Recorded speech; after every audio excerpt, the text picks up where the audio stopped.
for the year.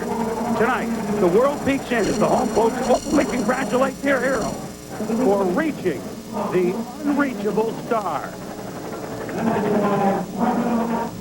Almost as famous as baseball's legends are their magical numbers. The Babe's 60 and 714. DiMaggio's 56. Cobb's 41.91. Gehrig's 21.30. All of them deemed standards beyond reach. But mere numbers never deterred Maris, never daunted Aaron, and never detoured Rose. Tonight, even the Iron Horse will be surpassed as Cal Ripken walks with the baseball gods.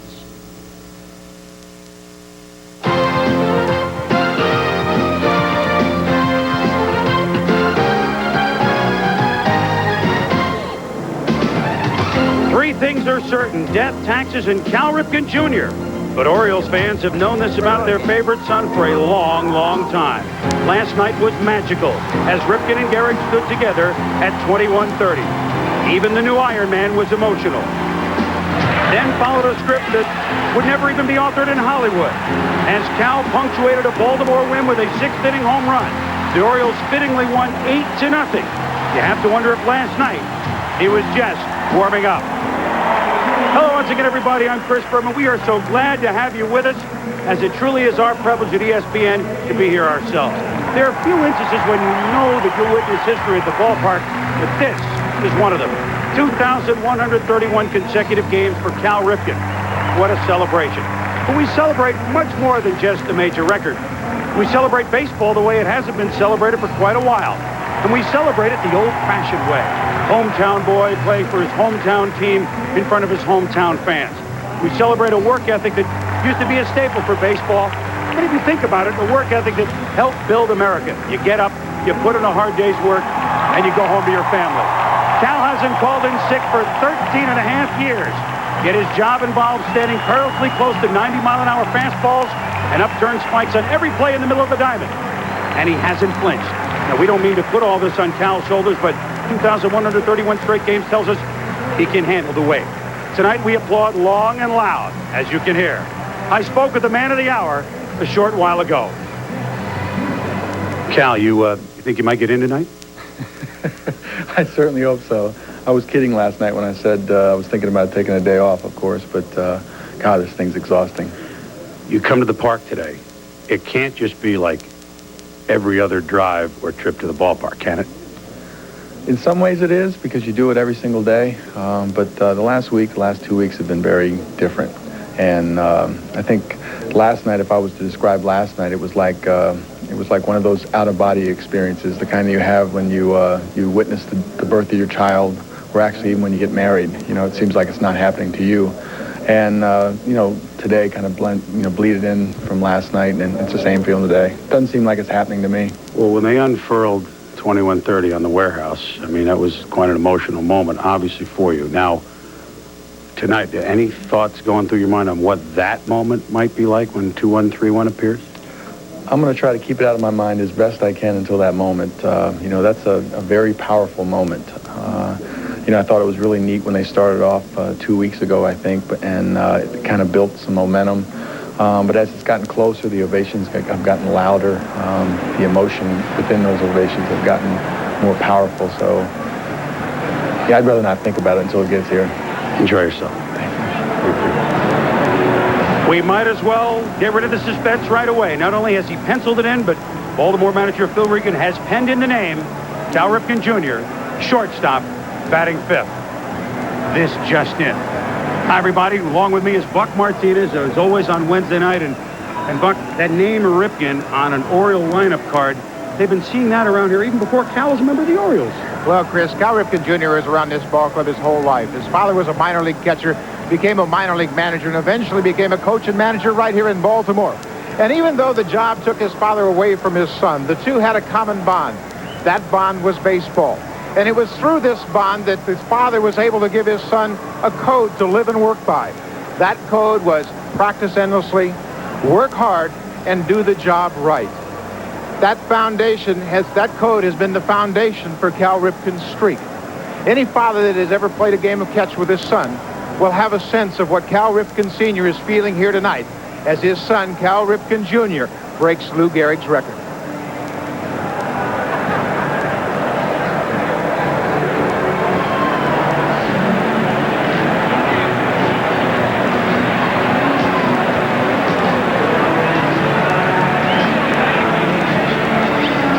Cal Sr. and Cal Jr. as the Orioles get set to take the field, and you have a clue who just might lead them on tonight.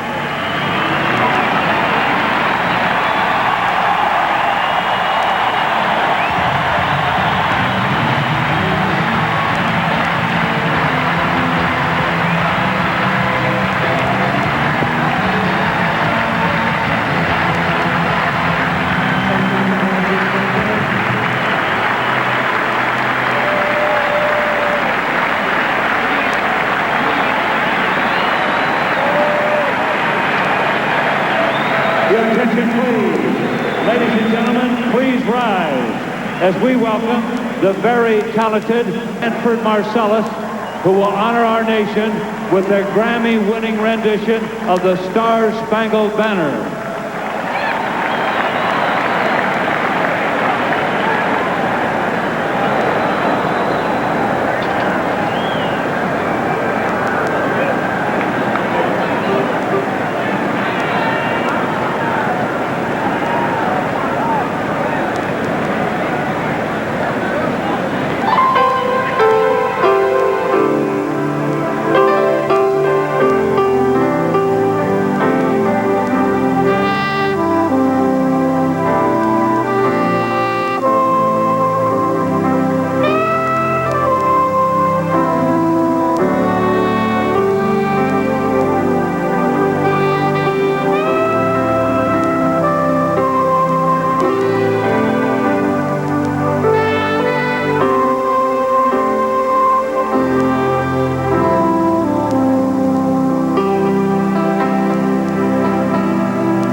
Well, if you weren't sure that this was a special night in Baltimore, I think you now have a clue.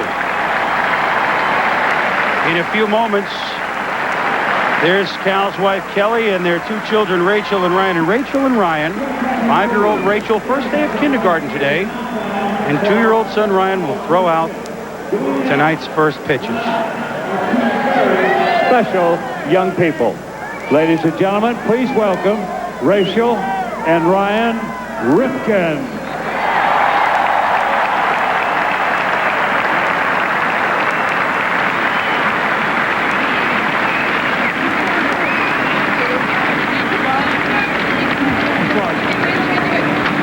Did they say when you throw first? Don't throw yet. Did they say when?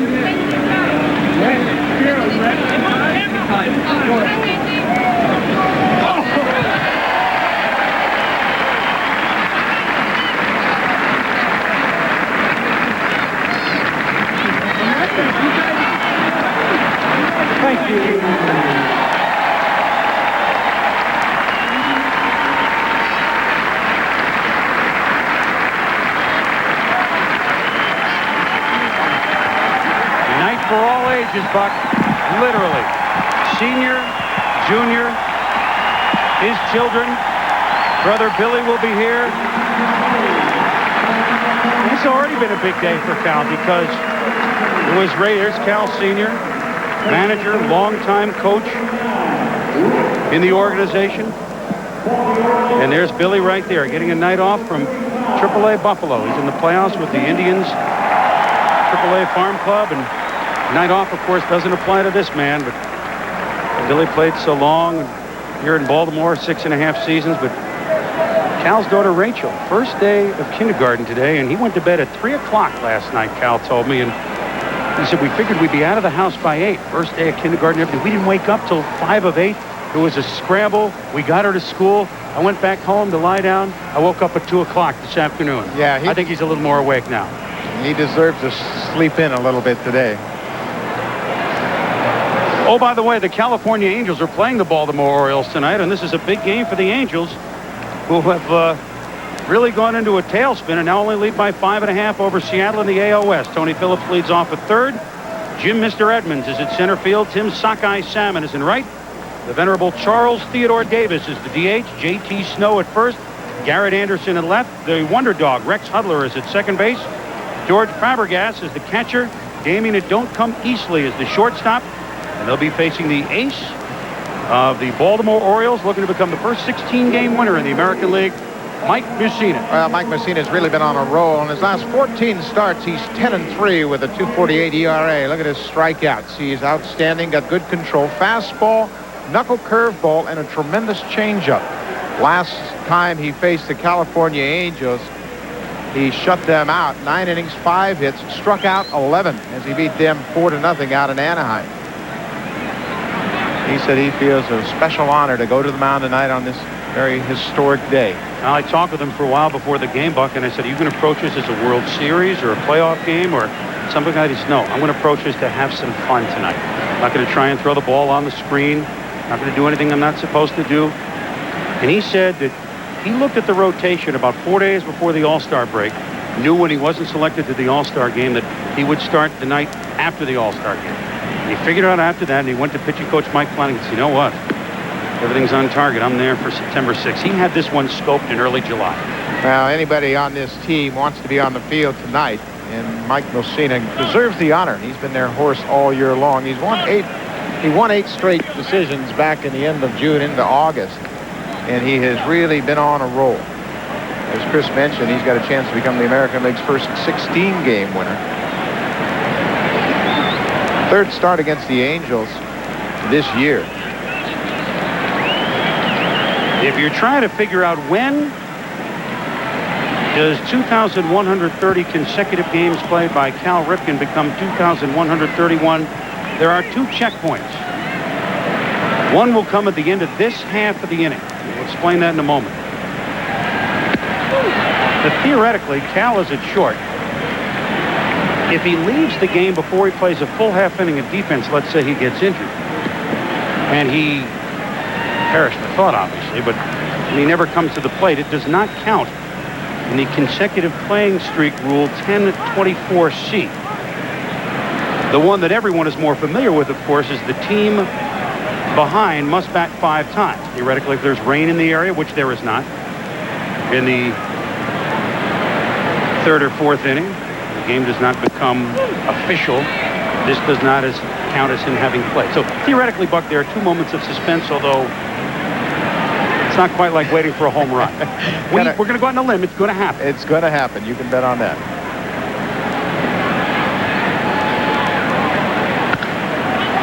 Skied by Tony Phillips. There's room for Jeff Houston, although we should add today there's not as much room as usual. And we'll explain that in a moment, as there are 260 special seats that have been built out where the tarps normally are, $5,000 apiece,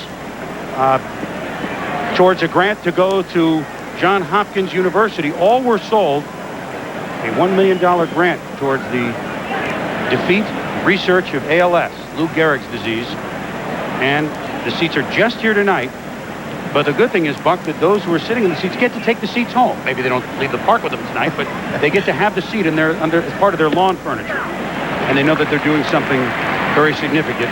Trying to beat a crippling disease, one that felled Lou Gehrig back in 1941, 17 days shy of his 38th birthday. This is Jim Edmonds. You want to see a guy, Buck, that hits well to the opposite field? I think we have our man. Jim Edmonds is having some problems right now with his back, and you can see that swing was very tentative. He was actually out of the lineup a couple of days, and he was on the chair about 3 weeks ago, but the back problems have really cut down his swing. Got off to a reasonably slow start and then really turned it on in June. You can see his numbers in August reflecting that back problem. Here's one of the guys that has really benefited from Rod Carew. He has really taken Carew's philosophy to the plate. Take what the pitcher will give to you. If he pitches you away, take it that way. Carew's always on the top step of that dugout trying to keep an eye on his hitters and make sure that they don't fall into any bad habits. Well, Edmonds is 4th in the league in RBIs in 97, tied for 2nd in runs scored with 105.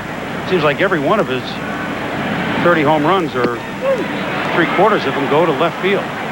That's because he decided that he had to drive through the ball rather than underspin it, backspin it. He thought he was getting more loft on it. He worked hard in the offseason just to drive through it, and a lot of singles and doubles then became 380-foot home runs to the opposite field.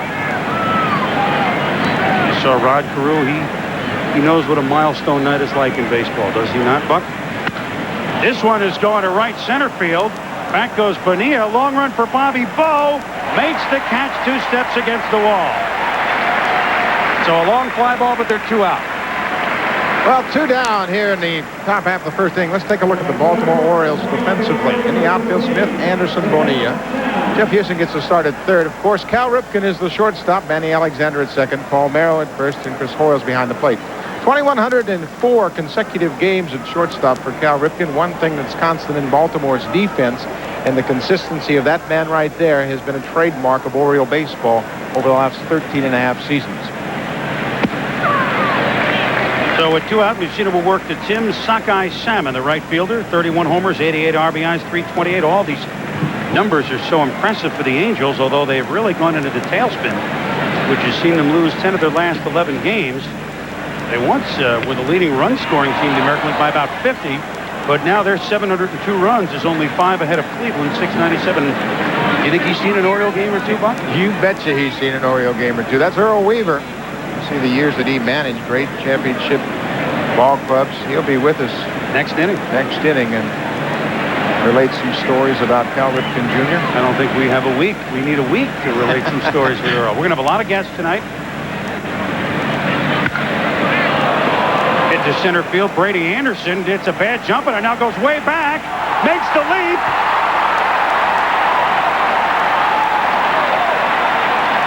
Well, I don't think. But does not get it. Brady wasn't letting anybody know. Tim Salmon on a ball that just kept sailing has given the Angels a 1-0 lead. Boy, Tim Salmon got a hold of that breaking ball from Mike Mussina. It was a knuckle curveball, and Brady Anderson had made up his mind he was going to catch this thing. Salmon hits his 32nd home run on a Mike Mussina knuckle curveball. Stayed up a bit, about knee-high outside. Look at the determination on Brady Anderson. He actually had the ball in his glove, and then the collision with the wall forces it out of the glove. What a tremendous effort by Brady Anderson. You don't think these Orioles are a little extra pumped up tonight? Well, last night it was as if they were saying to Cal, we've been meaning to do this for you all year. Brady had 2 homers and a double last night. We saw last night as well, Buck, the ball just keeps sailing to center and to left center. And I didn't think Brady thought it would go that far. He seemed to hesitate a step. But Salmon with home run number 32, and the Angels have a rare lead. Off-speed pitch to Chili Davis. He switch hitting Chili Davis, and that misses for a ball. Until the 5th inning Monday night, the Angels had not led for 75 consecutive innings. They win the game Monday night. Of course, they were shut out last night, so leads even by 1 run have been few and far between the last couple of weeks. Well, there's the pitch Mussina is going to have to use to be effective against the Angels. That was a great changeup. And sometimes in the first inning, I know Mussina said he's just going to go out and have fun. The adrenaline is pumping so much, a pitcher that needs a finesse pitch like a changeup will overthrow that pitch, and it won't be effective early.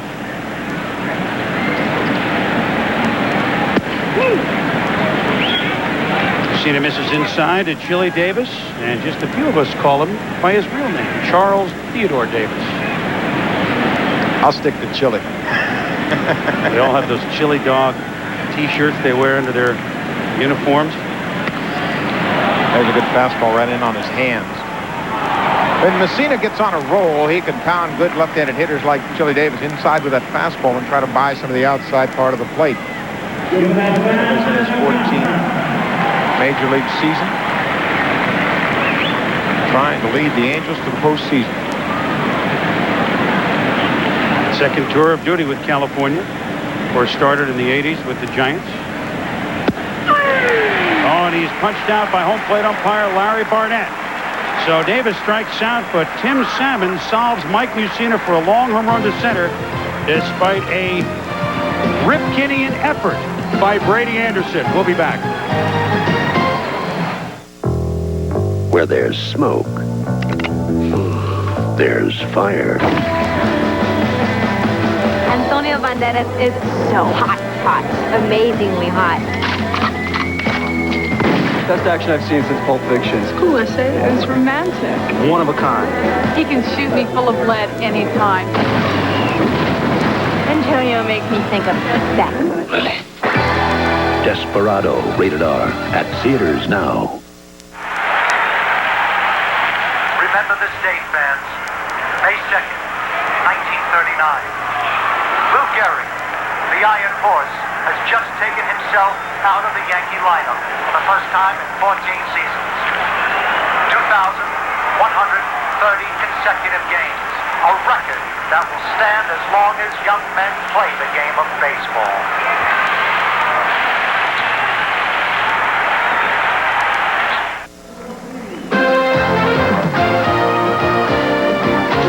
This ESPN Baseball Special is brought to you by Pizza Hut. You'll love the stuff we're made of.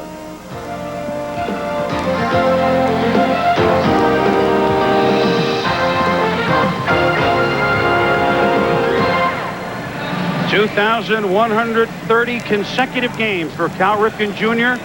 Midway through this one, it'll be 2-1-3-1, and the record that everyone thought would forever stand will be broken 56 years after Lou Gehrig set it in 1939. One of the greatest to ever play the game, the Iron Horse, Lou Gehrig.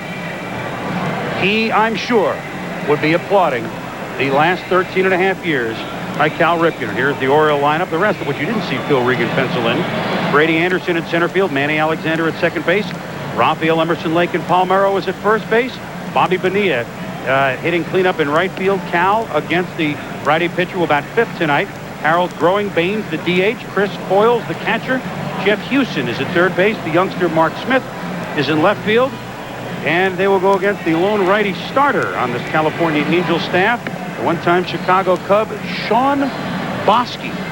Sean Bosky goes to the mound tonight for Marcel Latchman, making his 15th start of the season. Just the second time he started since coming off the disabled list. He had an inflamed elbow, and that shut him down. Bosky has a fastball, curveball, slider, and a straight changeup. He doesn't have the velocity of Messina, but he has to pitch the similar style of Messina, working the corners with his fastball, trying to set up the off-speed pitches. So he almost had a rare opportunity of how often do you see it, a guy that makes a great play in the field leads off. Brady almost made a circus catch, but he'll lead off anyway. We're not going to take it away from him. Brady, probably Ripken's closest friend on the Orioles right now, this team.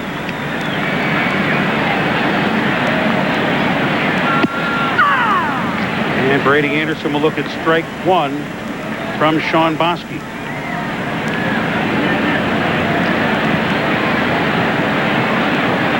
He's the second of all the teammates that Cal has had. Brady Anderson has played the second most games with Cal. This is number 881 during Cal's streak. The only man to have played more is Eddie Murray, 1,046. So really, you don't think of Brady Anderson that way, but he's been the next most constant thing here with the Orioles besides Cal Ripken. Well, there's been a lot of turnover here in Baltimore as they're trying to find a combination that will lead them back to the postseason. They thought that this was going to be their year, and they went out and added some muscle to the lineup by picking up Bobby Bonilla.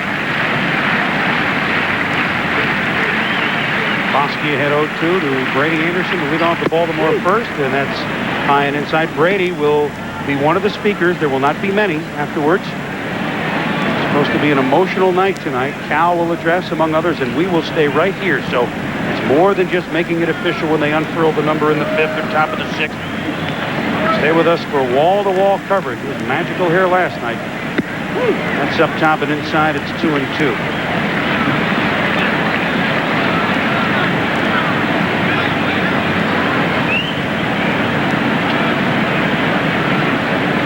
Brady Anderson actually was born here in Maryland, Silver Spring, Maryland. Moved out west at a young age to Carlsbad, but has Maryland blood. Not quite as much as Cal does, but that's what it says. And there's Bruce Hornsby.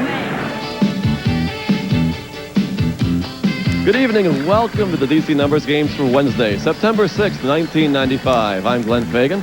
Witnessing our drawings tonight is an auditor from the accounting firm of F.S. Taylor & Associates. Let's play DC Lucky Numbers tonight. We're starting off with 1. That's 1 up first. Here's our next number with 0. That's 0. Our last number in DC Numbers tonight gives us 8. That's 8. Recapping our official winning numbers tonight, 108. That's 108. Let's make our way over to DC4 right now. Don't forget, Powerball doubler drawings are back through September 30th. See your local agent for all the details. But right now, get those DC4 tickets out. Here we go with our first number up, 8. Again, number 8. Our next number up is 0. That's 0. Let's cross on over to our following number, 8. Again, we have number 8.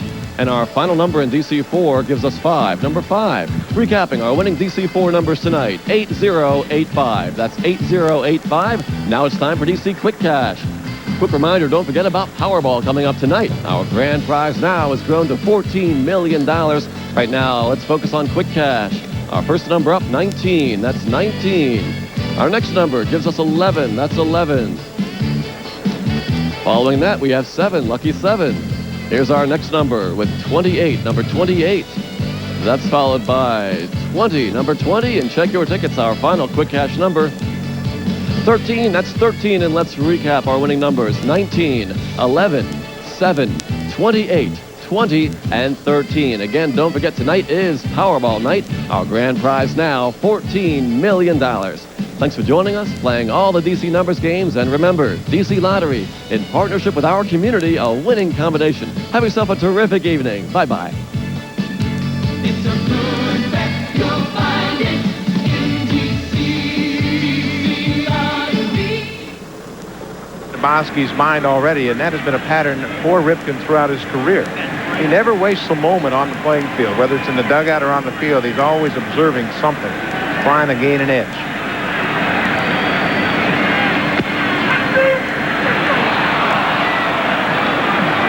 And it's 1-2. Take the bat. Larry Barnett is working the plate tonight. The veteran umpire. He's worked World Series, but he said that he's never experienced anything like that, like he's experiencing tonight. Greg Kosk is at first base. Dan Morrison at second. Al Clark is the umpire at third. And Alexander will sit down. There are 2 outs. Bosky finally got to the breaking ball right there, and he makes quick work of Manny Alexander. See Fabregas set up on the outside, and Sean Bosky delivers that slider down and away for the strikeout. Off the plate, it's established the fastball inside and then goes to the outside corner to get Alexander. This is Rafael Emerson Lake and Paul Merrow, who has hit 10 home runs in about the last 3.5 weeks.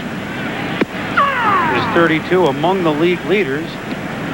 Began the day 3 shy of Albert Bell and 1 shy of Mo Vaughn and Frank Thomas in the American League.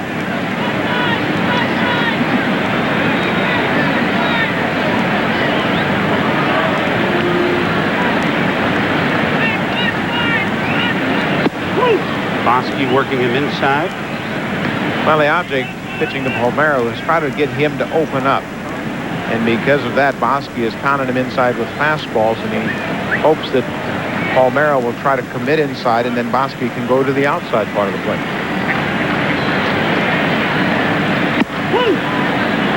And Sean Bosky, well, nobody's been in many situations like this, but this is quite a spot for Sean Bosky in his 6th major league season, 28 years of age, 23 and 36 coming into the season. So this is a little bit of a tight spot. But you know what, Marcel Latchman and all the Angels, even though they've been in the tailspin and everything, they're hoping this whole experience, this whole 3-game series here, will help the Angels maybe get out of their funk a little bit and maybe realize what they might be headed toward in October if they right themselves. Sweet swing by Palmeiro. Back it goes. Back. Gone!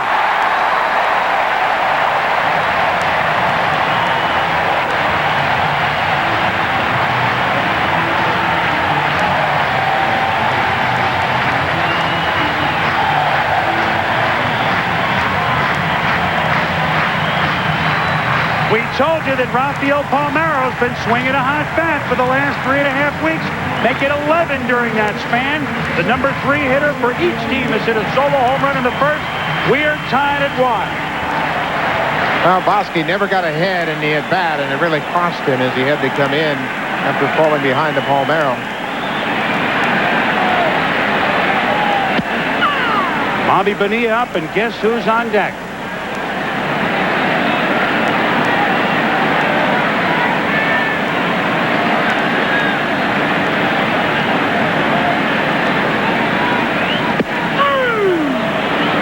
Well, if he's going to call it stay out there, there's Palmeiro on the bench with a smile after hitting his 33rd home run to tie the game up here in the bottom of the first inning. This is definitely a hitter's ballpark. Good pitch that Bonilla went fishing for, and just as Messina did after giving up a home run, he registered a strikeout. So does Bosky. We played one. We're knotted at 1.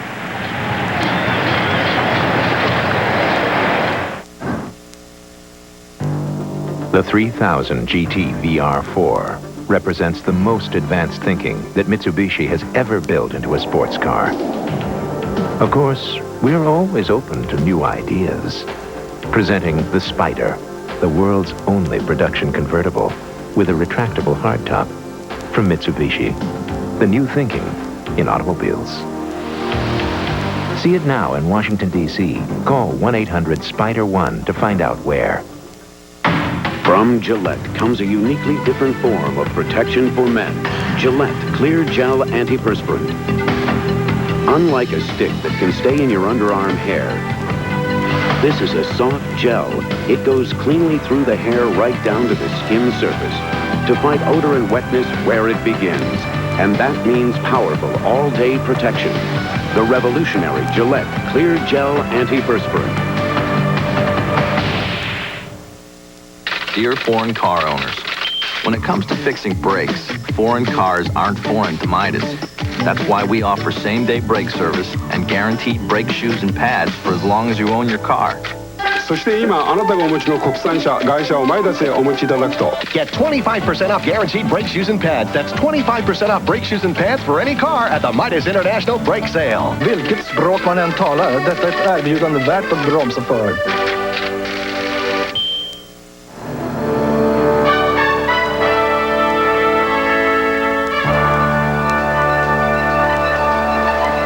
There was no meeting that you were going to be a shortstop or I'm going to make the move or I'm thinking about making the move. It was just boom, you're going to be a shortstop.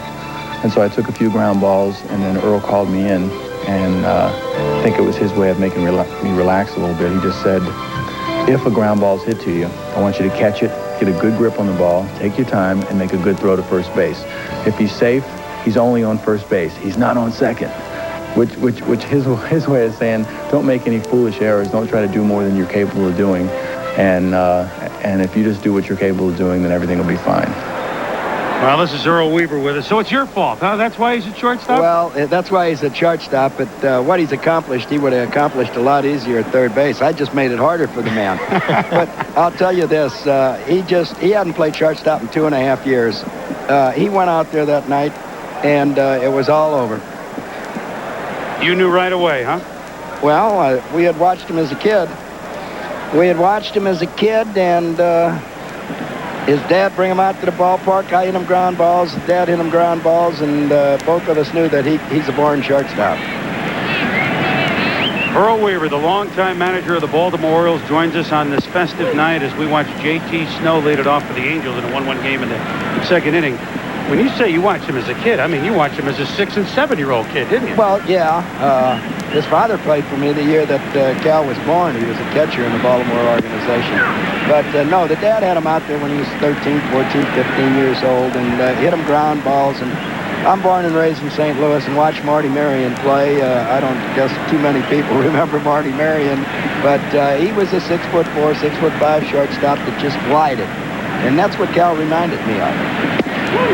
Earl, when you think about Cal Ripken making that move, there was some resistance within the organization to make that move, wasn't there?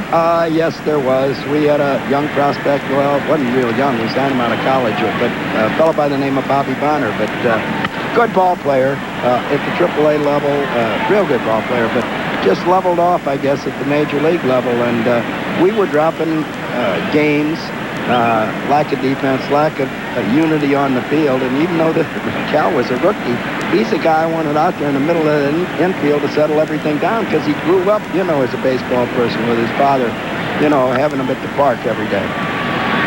What are you feeling tonight, Earl, knowing Cal from really the time he was born and knowing his parents and knowing with him really being family, and you're seeing this scene tonight? Are you overwhelmed last night? Overwhelmed. You know, what is happening just couldn't happen, and here I am, the guy that had him as a rookie ball player. Well, you know, he'd have been around anyway, no matter who had him, but I had him as a rookie ball player, and I'm proud of that.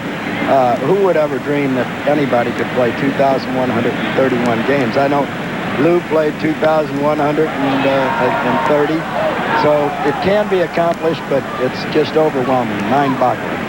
In 1982, when he really started the streak, he had a tough time at the start. And he talks about you talking to him every day about his hitting. What did you tell him about his hitting? Well, you know, I had broken in a lot of rookies at Baltimore, and some of them struggled, and some of them didn't have to. But Cal was still a young man, very young man, with 3.5 years of minor league experience, something like 20, 21 years old, and you just don't come in and eat up the American League or the National League, naturally, for that matter. But here was a guy that just took time. I know that Mickey Mantle came up with the Yankees and was sent back to Kansas City. Willie Mays went something like 0 for 40 or something when he first got to the big leagues, and Leo DeRocher stayed with him. So it wasn't hard to stay with a guy that's out there that was really helping me defensively anyway. The bat would come, and the bat has come, and he's accomplished it all. Count remains full to J.T. Snow, who's the leadoff batter in the top of the second here on Magical Night at Oriole Park at Camden Yards. Earl Weaver joining Chris Berman and Buck Martinez. This is hit to center field, but this time Brady won't have to crash into a wall. And he makes the catch, and there's one out, and Garrett Anderson is coming out. Now, after you move him to short, Earl, here you are. I like the idea that might foul up the kid, but I'm not going to let it happen, but I'd like to at least keep it through the weekend. It's a long weekend, 13.5-year weekend. You're not kidding. I was fighting the organization, and I had made up my mind. Maybe Cal, and there were a lot of people within that didn't think that Cal could do it. But I wanted to satisfy myself. I didn't know if it was going to last a week. I didn't know if it was going to last a month. I certainly didn't know it was going to last 13 or 14 years. But he proved to everybody he was Rookie of the Year that year and most valuable player in the American League the following year. For those that didn't see it last night, Earl, you threw out the first pitch and then immediately went and asked for Cal's autograph, which was classic. Well, can you imagine what that poor man is going through? I mean, if you're on a team, every day you walk in, you know, you've got requests from your family, you got requests from your children. Would you get Cal to sign this? Would you get Cal to sign that? I thought, I've got the perfect opportunity right out here by myself. And my wife made me take the pen, and I couldn't have went back to the stands without it. 2 out as Anderson flies to left. Rex Hudler, the second baseman, coming up. Earl, when I came in the big leagues in 1969, your team was the epitome of class in a professional ball club, and I think Cal Ripken was able to take that demeanor with him. Do you think that exposure to those Brooks Robinsons and Frank Robinsons and Mark Belangers had a lot to do with that? No doubt about it. When you walked in that clubhouse, you know, and we had won 109, 108, but everybody was out there to do their job. And let's not forget the father, you know, a work ethic and really a strict person in family life. Cal was brought up the right way, but when you walk in that clubhouse and see the way Brooks Robinson acted and Frank and, you know, big superstars, and they're shaking hands and acting polite and doing what has to be done, It certainly had an influence. I believe it did. Wow, there were so many Oriole teams that I think, Earl, that everybody around America felt that they knew so well. You had some of those stars you talked about, and you were in so many World Series, and some of the series you thought you'd lose, you won, and a couple of the ones you thought you'd win, you'd lose. Sometimes it works that way. In 1969, the New York Mets was a surprise team. But if you go back today, two of those pitchers that got us are in the Hall of Fame, Nolan Ryan and Tom Seaver. So Koosman wasn't too bad. No, Koosman was very good. So, you know, it wasn't quite as much of an upset as everybody thought. Rex Hudler fouls it back. It's 1-2 with 2 outs, and we should remind everyone that Cal will lead off the Orioles' second.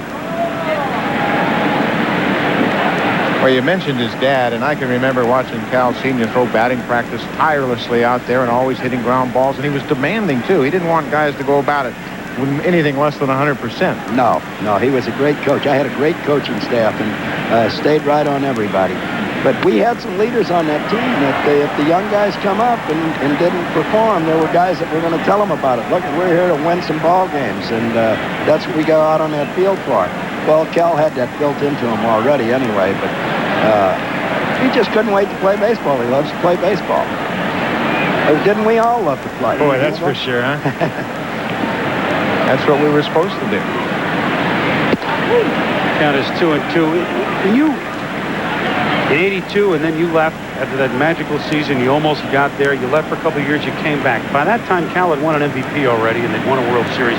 Was he not a different player, but a different guy? Because he matured like maybe 10 years in those 3 that you were away? Well, you know, a guy like Brooks and Frank Robinson and Cal, you don't need to say 10 words to them all year.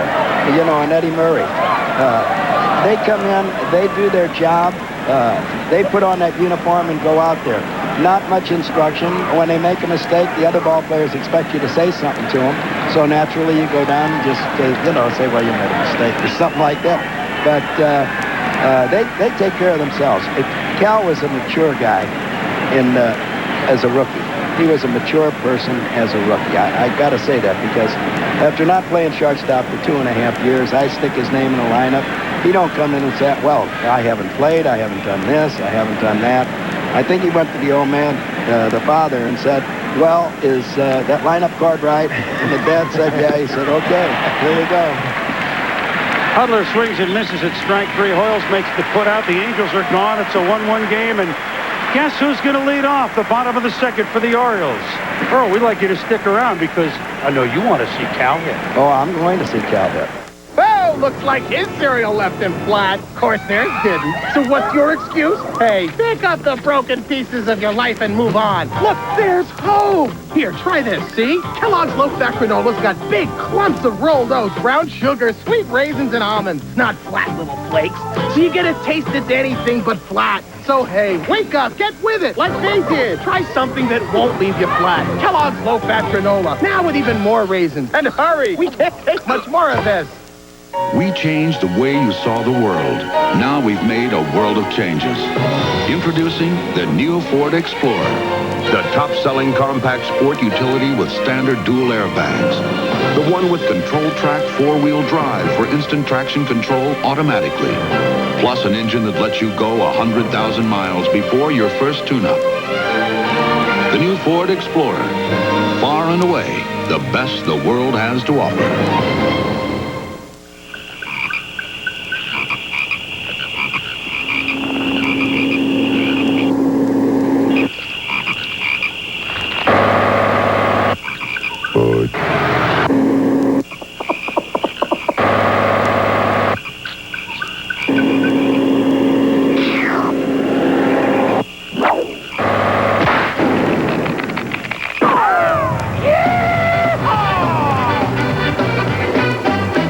Big East title is up for grabs, and the Hokies and Eagles are looking to make a run for it. This week, Virginia Tech welcomes BC to Blacksburg for a Thursday night primetime matchup. The Boston College Eagles versus the Virginia Tech Hokies, tomorrow at 8 on ESPN.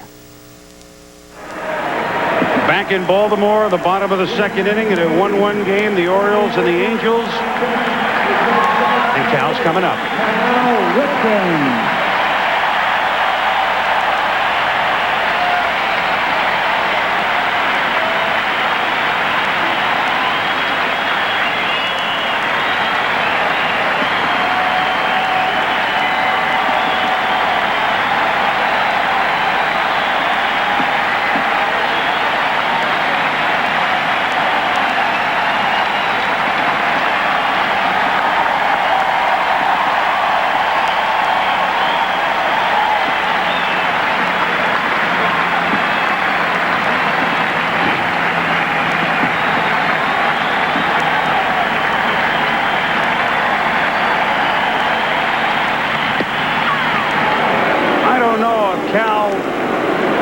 can follow tonight at the plate with what he did last night. Of course, he homered Monday night.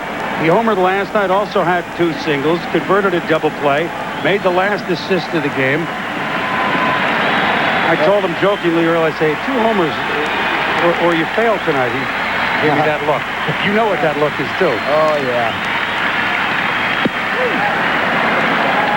I don't know if he can even see the ball with all the flash bulbs going on.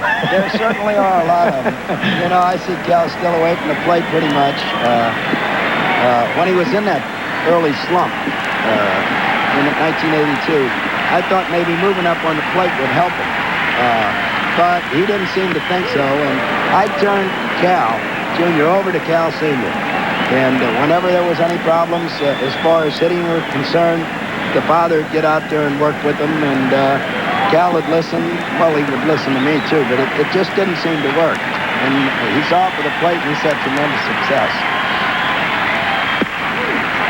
You had so many great players over the years, but to be able to have a young player come up in the environment that he came up with had to be a real bonus, because the guys like Brooksy and Frank Robinson that you had set a standard by which Oriole players always wanted to play up to. Yeah, we're forgetting some pretty good guys, too. Well, there's some good guys. There's some Joe good guys. DiMaggio and Frank Robinson. My goodness. Skied. Fabregas out. Phillips in. Fabregas makes the play, and Cal's retired. And that wasn't an easy play. Not at all. You know, it was just a good group. Book Bow, the Jolly Giant, man, was he something to be around. You know, he was easygoing as they come. Paul Blair. Great pitching staff. Outstanding. Outstanding pitching staff. We used to get them over. They were like Maddox today. We used to get those games over in 2 hours. That's 88 pitches Cuellar throw sometimes. Your credo was always pitching, defense, and 3-run homers, and you had them all. Yeah, well, the guys are getting bigger today. You need 2 3-run homers in a game usually today. I don't know if it's the pitching or if it's the shorter parts, but you better get 2 of them if you're going to be comfortable. This is Harold Baines, another native Maryland player who kind of came home after being elsewhere in the majors. Texas, White Sox, the Oakland A's. 1-1 here in the bottom of the 2nd inning on a very special night. This is Earl Weaver, who's along with Chris Berman and Buck Martinez. We'll hear from longtime Oriole play-by-play voice John Miller. The fellow that lives in the White House, Mr. Clinton, will join us in the 6th inning. Brooks Robinson will join us. Joe DiMaggio will speak tonight, or will be around tonight. We'll be here for all the ceremonies. Frank gave a speech last night. No one will ever forget these days, Earl. That's something. How would you like to sit in on that conversation talking about hitting? Frank Robinson and Joe DiMaggio. Well, they're talking about the past, I'm sure. Don't see Joe out too much. No. You know, it's Joe DiMaggio. I can go anywhere in the world and nobody's going to bother me, except possibly here. I'll sign a few autographs. But Joe can't go anywhere. No. It's just an impossible situation. And if you try, there's just no end. You know, if Joe walked down the aisle, everybody in this ballpark naturally would want Joe DiMaggio's autograph. If you sign one, it's almost, you can sign a few, but it keeps you inside. Of course, Cal's been getting writer's cramp this year. Oh, I believe that. Ball driven by Baines to left field. Garrett Anderson over his head. Baines will be in with a double. Ball just kept sailing. Boy, it's really been a little launching pad to left center field and left these 2 nights, Earl, hasn't it? Yes, it has. The 2 ball games that I've seen since I'm up here, the ball is carried well. I don't know if it's the heat, the humidity. Don't seem like there should be much wind on this field. Either, well, sometimes straight in from center, but any other way, nothing to stop the ball from going or help the ball to go. You love the old park, obviously, Memorial Stadium, but this yard is special, isn't it? Why, certainly. It's a fantastic state-of-the-art. And we had our good times in Memorial Stadium, but I would have liked to manage. Well, I don't want to manage, but, you know, the last year I would have liked to... I mean, you've had enough of that, Earl? Come on. I just got my Medicare card. The umps couldn't wait for you to get that. Go out there and argue with the umpires and drop over.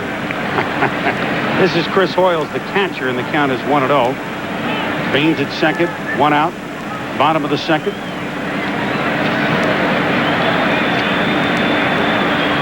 And I know you feel the adulation, the cheers, everything that Cal is getting from across the country and maybe from around the world, baseball fans or not, that he deserves every one of them, doesn't he? Oh, without a doubt. Without a doubt. I don't know how it happened. I don't know how this could happen.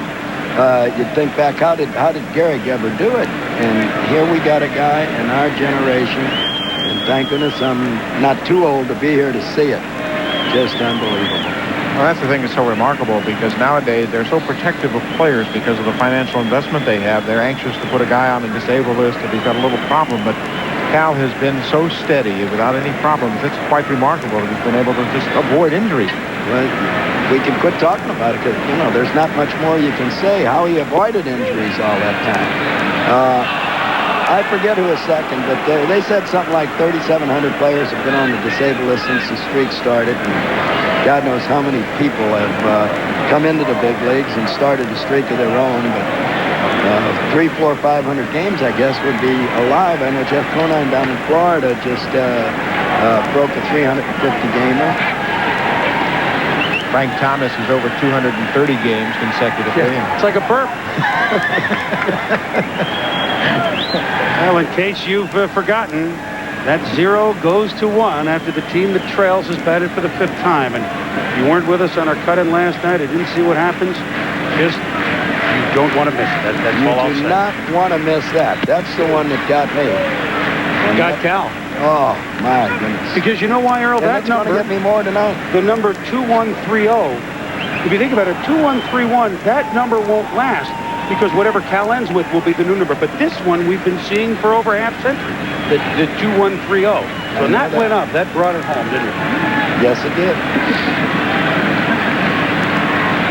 2-2 to count to Hoyles. It'll remain the same. Ernie Banks is up there with the celebration. And I think Ernie's way up there on consecutive games played. I really don't know as a fact, but he had played, I'm sure he had played, he had a streak going.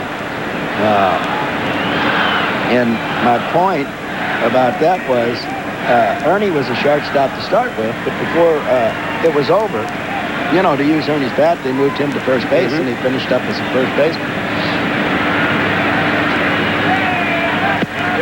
Was there ever a point after you initially moved him there that you felt he would be better off going back to third base because his skills at third were probably all-star caliber at third as well? Well, I wanted him in the center of that infield. That's a general out there. Not to belittle any third baseman's accomplishments, but he's out there calling the plays in the middle, and who's covering, on the steals, and who's covering from the pitcher. Phillips makes the play, holds Baines at second base across the diamond. They're 2 out, and Jeff Houston coming up. Got David Robinson, and he was here for a presentation last night. You don't have to be just a baseball fan to be. I think everyone's a Ripken fan. Yeah. Every athlete, every buck, as you said, father and son and mother and daughter can respect what's happening here. Earl, this is a tough question. Not tough, I'm sure you've been asked it. Too tough. Well, I'm all right. Can this happen ever again? Somebody played 2,000? I would not think so. Because to start with, I didn't think, even at the start of this season, making plans to get up here. Because so many things can happen. And 2,000 games, that's an accomplishment.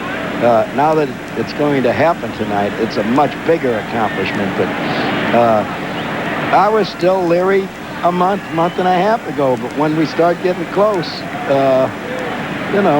you had to get up here and you had to do it. I don't think anybody can do it. But I didn't think anybody could break Gehrig's record. It was interesting, whenever Scott established a record, he said, no, I don't think there'll ever be a ball player establish it because these ball players nowadays get out of the lineup with a hangnail.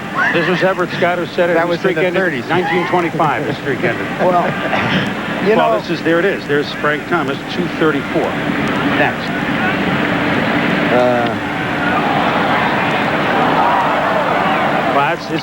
You being here has added greatly to the festivities. This is such a, this is a one-sport town. It wasn't when you were here with the Colts, but it's just such a fine, I don't have to tell you, a baseball town, that this is a baseball accomplishment happening in an all-baseball town. It couldn't happen in a better place. Yep, that is feel a that fact. way. I got to see the Texas Park this year. That's beautiful, and I'm sure Cleveland, the White Sox. Nice. But this one's unique.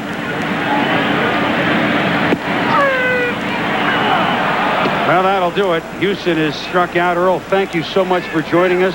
Earl Weaver, the manager of the Orioles for so many years. We believe the president may be next. Well, Stay the with pleasure us. was all mine. I think that...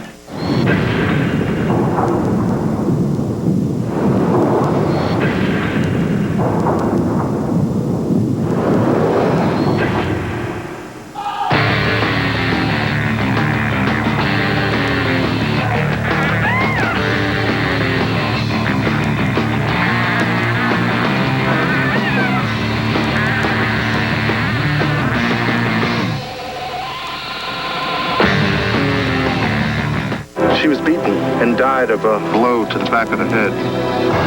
In a world he doesn't belong. I just want some answers. I'm sorry, fella. My name's not fella. Easy Rollins is asking questions no one wants answered. Get it.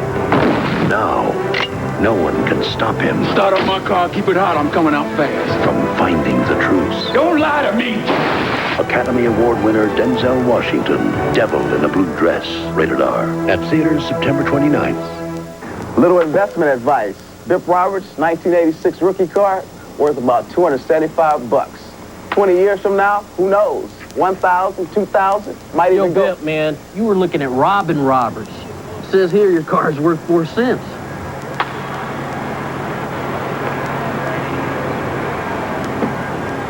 Yo, T, 4 cents if it's in excellent condition, but 10 cents if it's totally mint. Oh, sorry.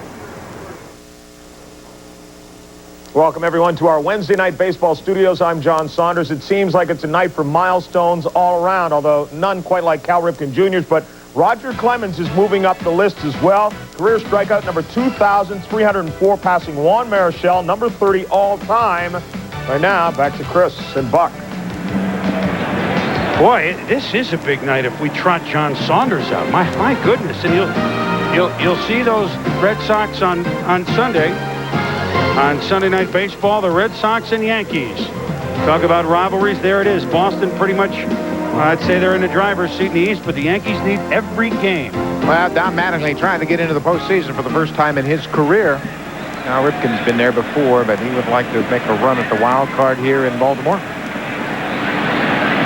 The Angels in a 1-1 game in the third inning, 8-9-1. George Fabregas, the young catcher, Damian Easley, and the top of the order, Tony Phillips against Mike Mussina. You tune in late. Tim Salmon, a 2-out home run, a solo home run in the first inning, his 32nd for a 1-0 Angel lead. Palmeiro with a 2-out solo home run in the bottom of the first, his 33rd, and that's where we stand 1-1. Long ball, Cal ball. Pat Earl Weaver. We'll hear from the President of the United States. Brooks Robinson expected to join us.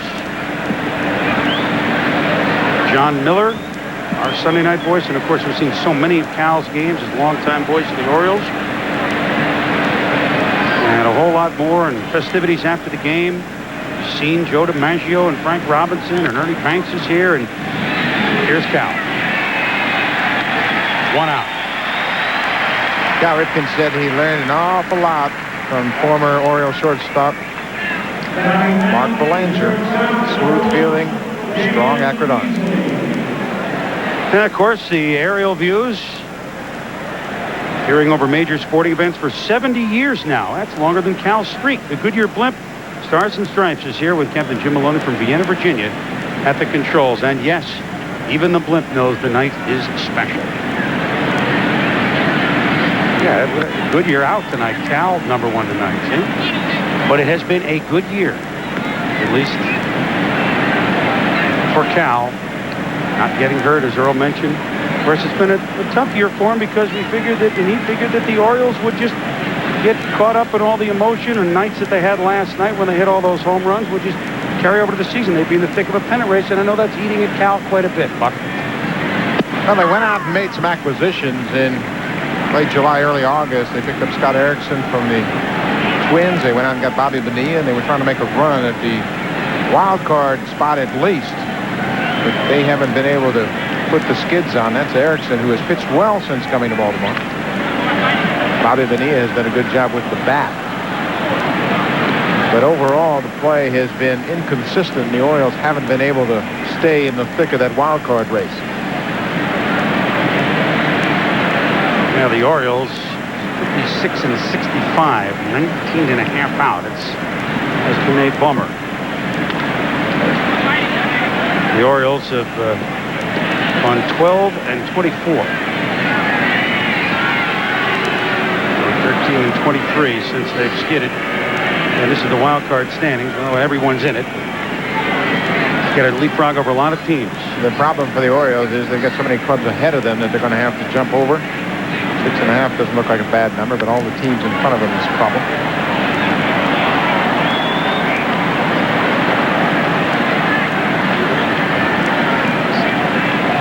Gentleman from the White House has joined us, Mr. Clinton. Welcome aboard. Thank you. I'm glad to be here. This is you're here as president or as a fan tonight, sir? Well, I'm mostly as a fan, a little bit as president, because I think the president ought to be here tonight. Yes, sir. For this historic night. Hello, Mr. President. Nice to meet you. Good to see you. This is I know you've been following it. You're not far down the road. Of course, you're never out of touch. This is a wonderful evening. It's been a wonderful week.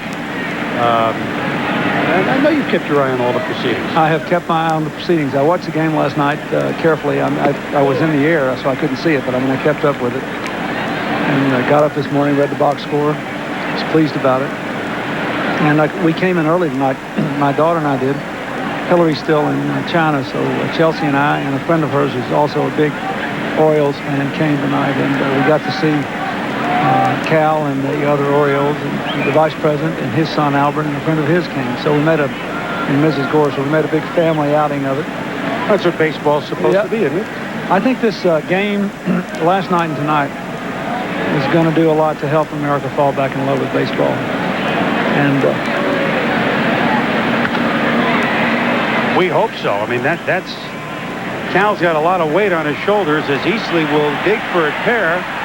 He got it. And he got it. You're welcome to call the innings. Just go right ahead. Easley gets a double. You can see the plate better than I could. It's nice over there in the owner's box where I was sitting because I can't see the plate, so I can second guess the umpire, just like everybody else. We do that all the time. Well, isn't it good to be on the other end of that every now and then? You got a little evidence on your side. You can see the plate.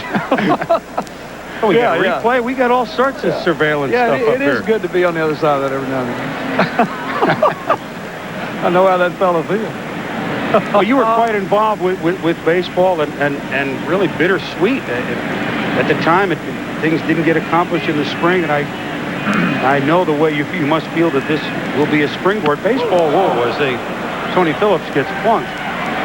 But baseball is there to be loved and cherished. It just is waiting for the opportunity. You feel that way? I do, and I think the reason I say this about what I said about Cal Ripken is not just the fact that he's breaking a record, but the record that he's breaking, the way he broke it, and the way he's breaking it, and the fact that he's been with one team for his whole career. I mean, he's really he's been able to combine talent and joy with old-fashioned dedication and constancy. You know, and I think that it's a great message that to go out to young people all across the country. I also think that it's causing a lot of Americans not only to appreciate baseball more, but I think they're appreciating this kind of dedication in other ways. Last night when I got home from California, I watched the late night news, the local news, and there was a feature on our local news of a bus driver in Virginia that had not missed a day's work in 18 years. And the only reason they did that was because of the Ripken record. And I imagine that'll happen now all across America. People will be looking at teachers that never miss days and other people who never miss days. And it will sort of lift up something good in America. And I think that's great. I've noticed it in both clubhouses today how excited the ball players are about it. You probably noticed it as well, even in the Angels locker room. These younger players,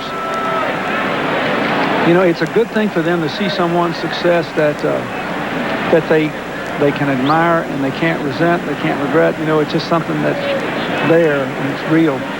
And I think that's good. I always think it's a good thing when people who do the same thing can honor someone for his or her success with no resentment. And I don't think there is. I think there's just a simple sense that this guy's done something extraordinary.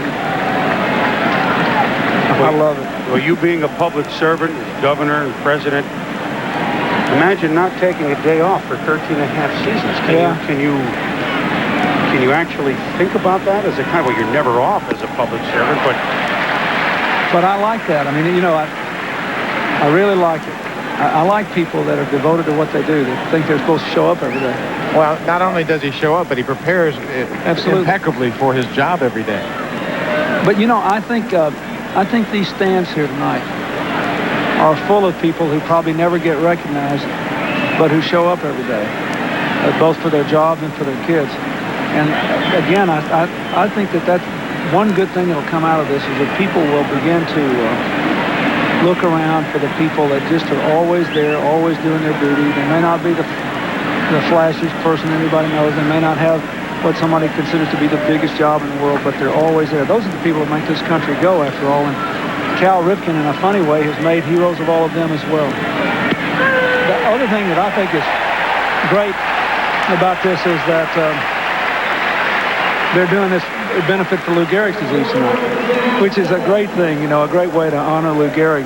And I just saw a friend of mine from another state who just, by coincidence, I saw tonight a man I've known for many years who is dealing with his own Lou Gehrig's disease.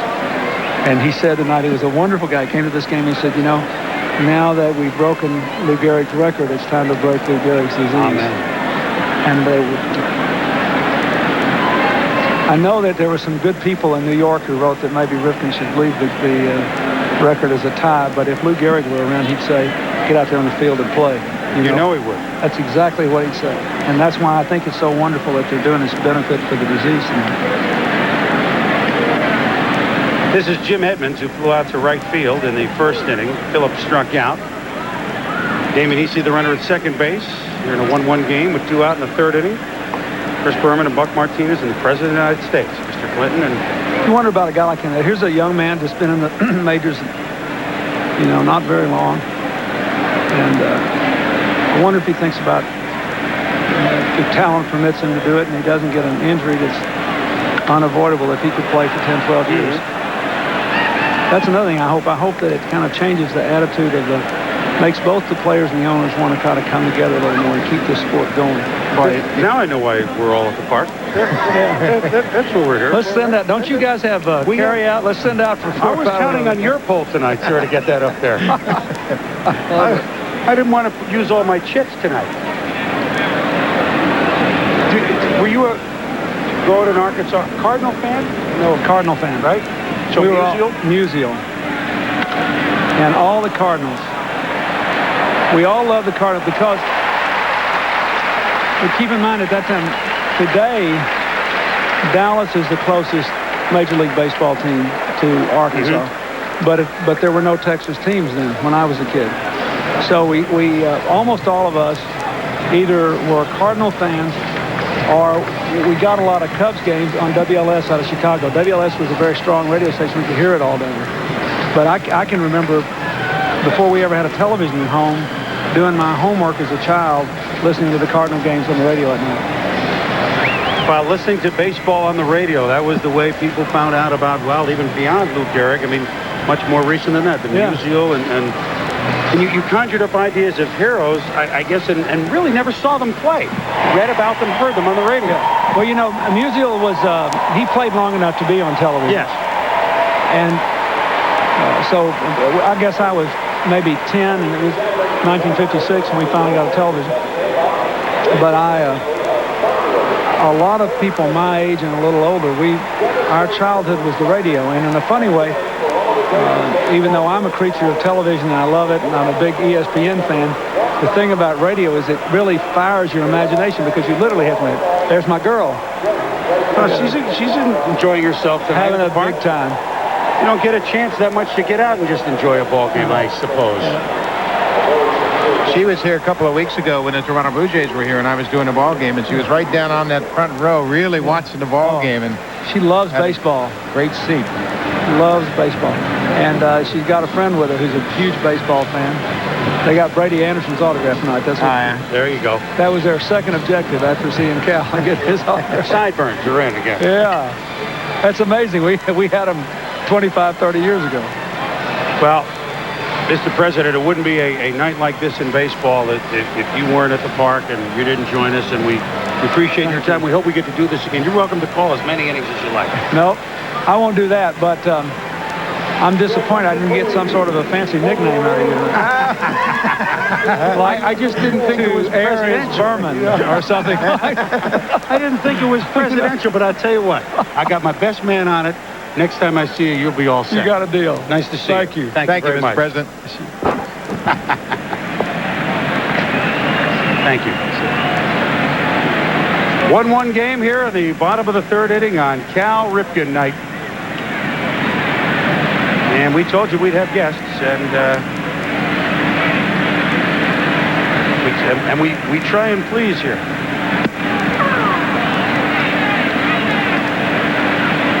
Now the Orioles now begin here in the bottom of the third inning, 9-1-2.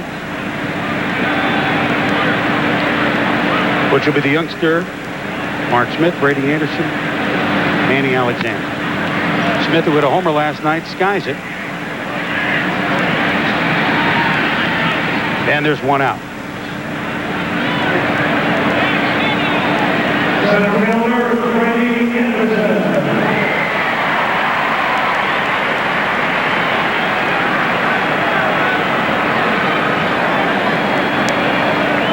Brady Anderson with batter. He's 0 for 1 tonight, batting here in the bottom of the third inning. I was just getting some policy done with the president. I noticed that, and I just thought I'd help you out. Well, that food looked good there. He wanted us to get that in. I can't believe he wants a nickname. That's, well, we'll have one. Can't believe you didn't have one. No, not reserve. You got to have one in reserve, you don't just Boomer. trot one out without floating it a little bit for the president. You never even gave it a thought? Not really. Cal doesn't have one, and Bill Clinton doesn't have one. That was great. He's a big sports fan. Everybody knows that. Basketball, golfer, and family night out at the park. Mom's in China. Rest of the family here at the park. First family, the second family. No wonder tickets were tough, huh? Quite a great atmosphere here tonight. And this president was right about this is what baseball needs. A few more of these nights where everybody gets back to appreciate the game itself.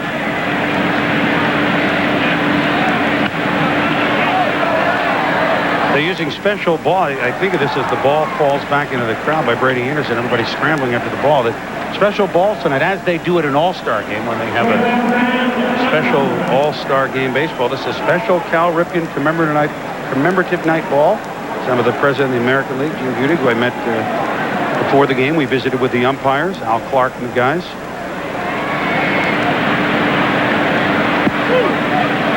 Well, I tell you keep your eye on those balls during the course of the game. The catchers, if it's strike 3 in an inning, they'll stick it right in their back pocket and run off the field. Well, don't tell me that comes from someone who tried that before. Well, they're special. Greg Myers, who caught here last night, took one off the field for one of his coaches. Driven to left field, a base hit for Brady Anderson. Now, Brady, who had 2 homers and a double last night, almost made a circus catch here in the first inning. The home run by Salmon now continues his hot streak at the plate. The third Oriole hit of the night. There's been one in each inning off of Sean Bosky. Now this ball is away, and you see how Brady Anderson stays on it. He had the outside half of the plate on his mind, and he strokes it into left field.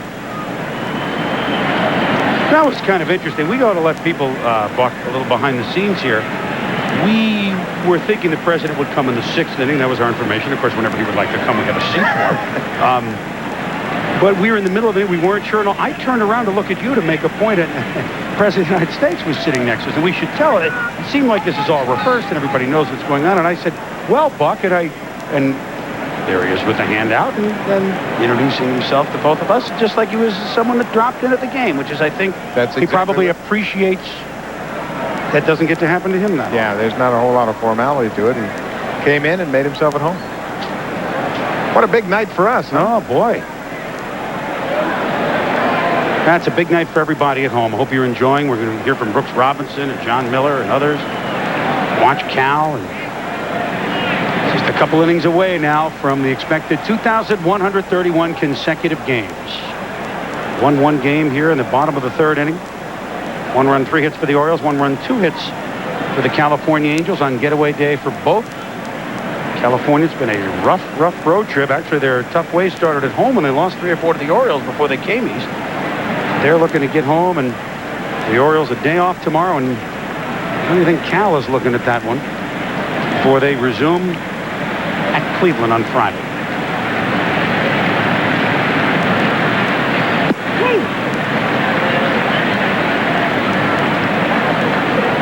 In like Clinton. Man, where was I? I had a nickname for him in a presidential piece a year ago, and I gapped. You panicked. I couldn't come up with it. You know, it kind of was an got the yips. It was an executive order. I couldn't go with it. You missed the 3-footer. Boy, I did. I had the yips.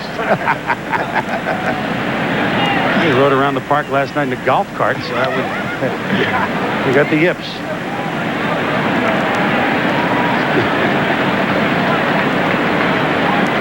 Yeah, Bosky's pitched pretty well. I mean, if there's the heat of the moment tonight, he thus far has not shown it, Buck.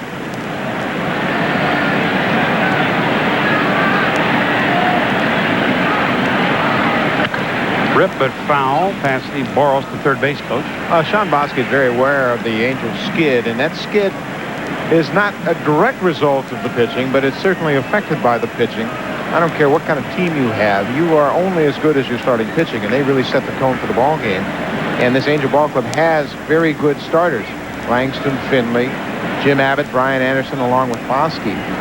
But right now, they're going through a bit of a tough time, and Marcel Lapsman, the manager, knows that sooner or later they're going to work their way out of it. They just need to have a big game, a well-pitched start like they're getting from Bosky tonight to get things turned around. This could be trouble. Little blooper behind first, and nice play made by J.T. Snow. Didn't travel as far as originally looked like it, but Snow is one of the best fielding first basemen in baseball. And this will bring up Rafael Palmeiro, who hit a home run his first time up. Baseball Across America on ESPN2 tomorrow night. Hey, now you're my neck of the woods, the Eastern League. The 2 AA squads of the expansion teams, the Portland Sea Dogs, team of the Marlins, and the New Haven Ravens down the street from where we live in Connecticut. The Ravens, the AA club of the Colorado Rockies, the Portland Sea Dogs, and the New Haven Ravens head on tomorrow here on ESPN. 2. Congratulations to both squads, the Sea Dogs. There goes the base runner, foul back. Dan Burke, our one-time head of Cap Cities, owner of the Portland Sea Dogs, the New Haven Ravens, Charlie Dowd. Nice job. We've gone to taking my kids to a few games there this year at Yale Field, Buck. Well, that's a great atmosphere of minor league baseball, and you know, I'm really getting into all the different names, the Trenton Thunder and the New Haven Raven, the Portland Sea Dogs, the Chattanooga Lookouts.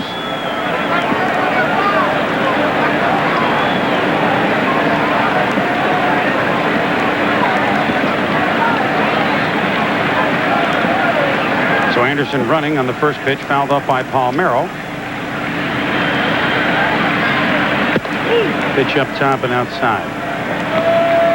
Now you look at these first basemen, Palmeiro and Snow making the play, and they're 2 outs, so we won't really get underway that much with this discussion, but a lot of people re-familiarize themselves, Buck, with Lou Gehrig and what kind of player he was, and really forget that he played in the shadow of Babe Ruth.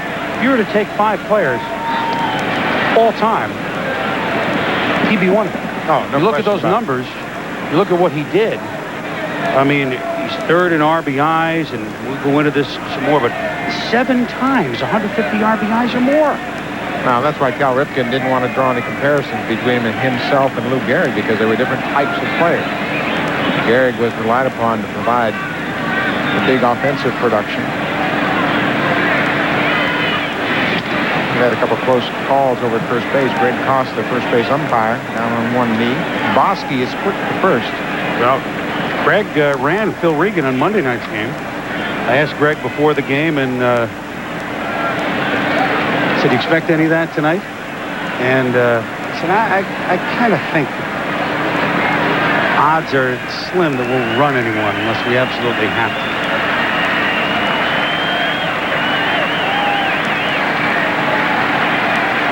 Anderson takes a big lead. This one's skied by Palmeiro. This is a long run behind second for Hudler and Snow. And Salmon, the right fielder, makes the call. And there are 3 outs. We have played 3 here at Camden Yards. And you never know who's going to show up here in the booth.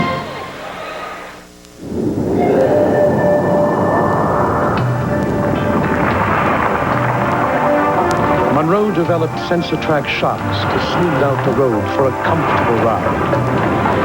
But Sensatrack doesn't stop there. It's the only shock that also gives you extra control when you need it most. Sensatrack shocks and struts, only by Monroe, for comfort and control. Yeah, I'm working on a pretty big project. And I don't have a lot of money to spend.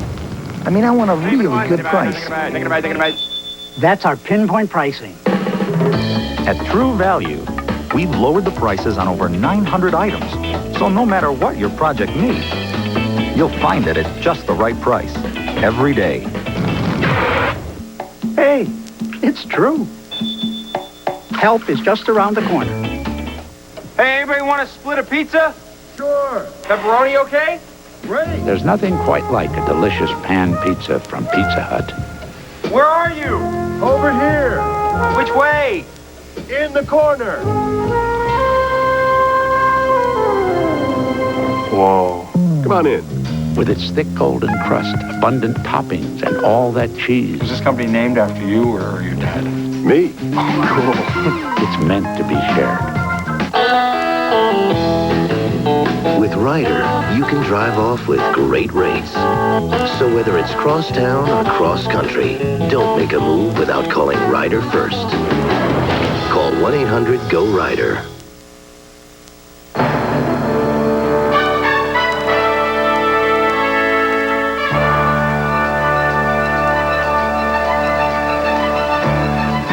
Today, I consider myself the luckiest man on the face of the earth.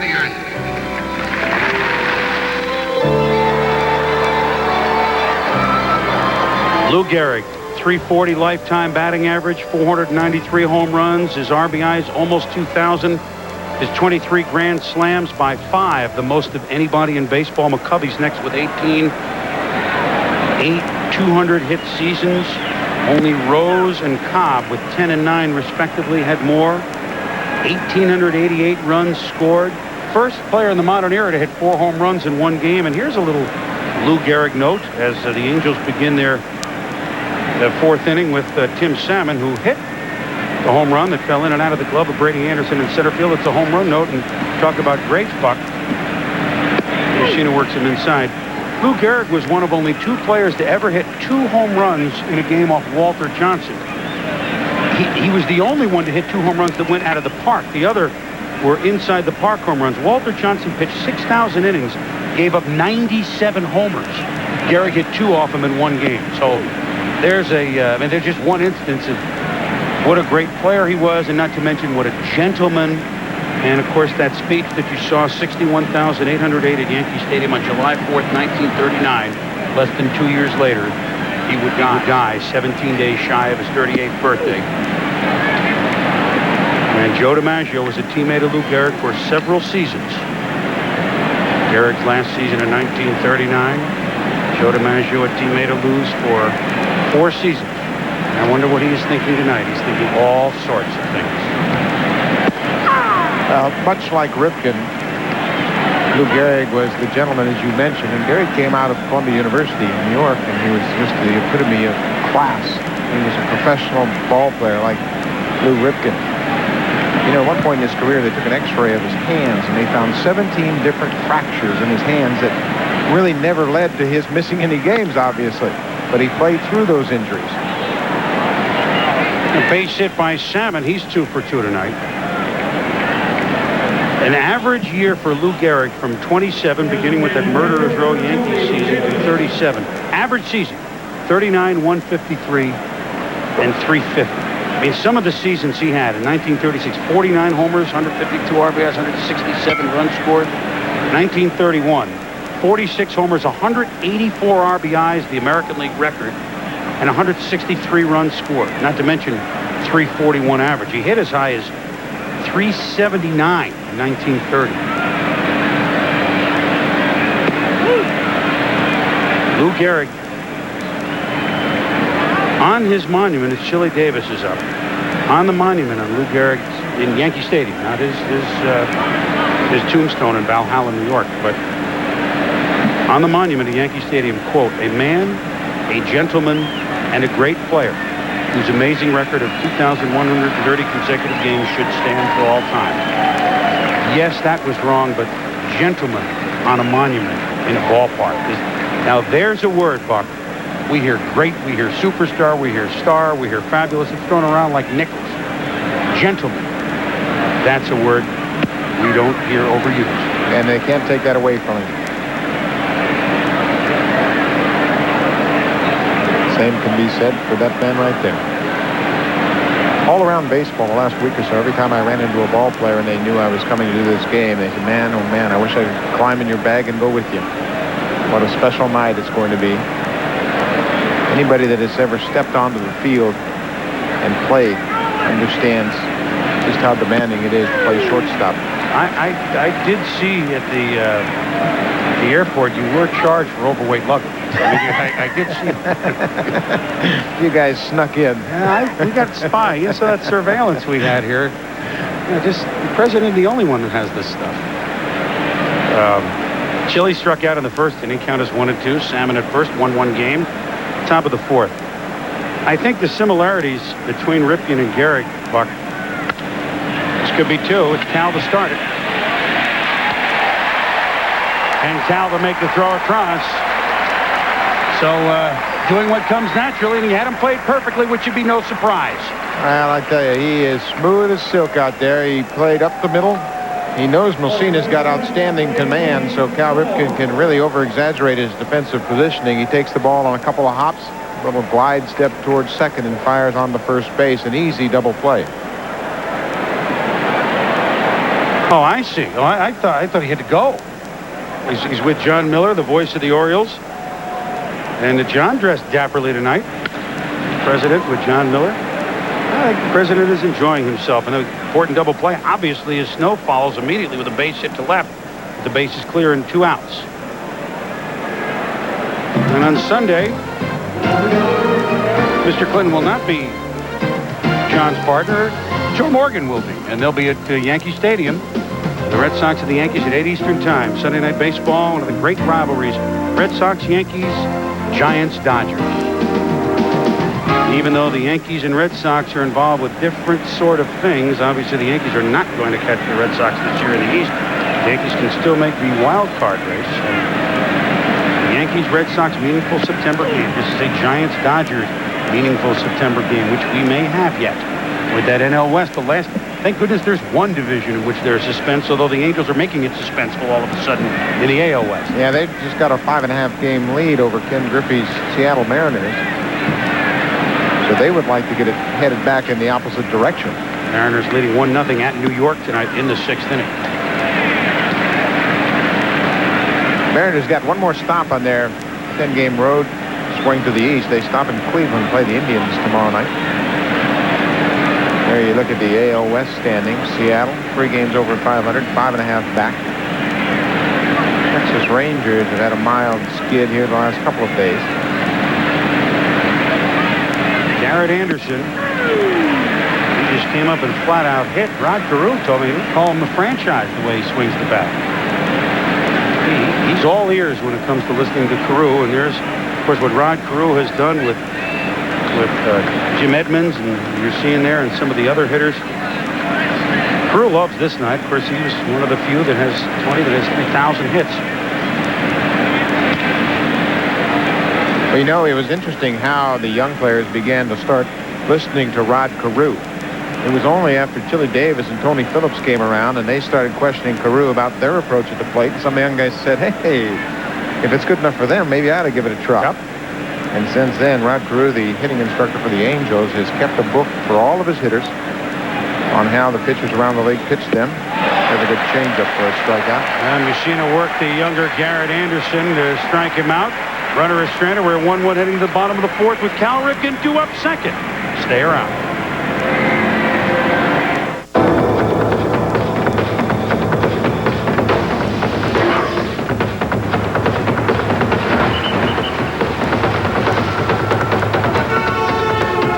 You know, instead of looking back at Kelly Springfield's long, rich history, we prefer to look ahead. And we recommend that you do the same. Kelly Springfield, America's oldest tire company. I get here early to stock up on Texaco Haviland Formula 3 motor oil because it gives my engine complete protection. Me too. Michael Andretti. Texaco Haviland Formula 3 is formulated to control volatility and fight vaporization. And it's the same oil used by championship racing teams. Empty. Tough track, huh? Take it to the star. Get a Major League Baseball team cap when you buy a case of Haviland Formula 3.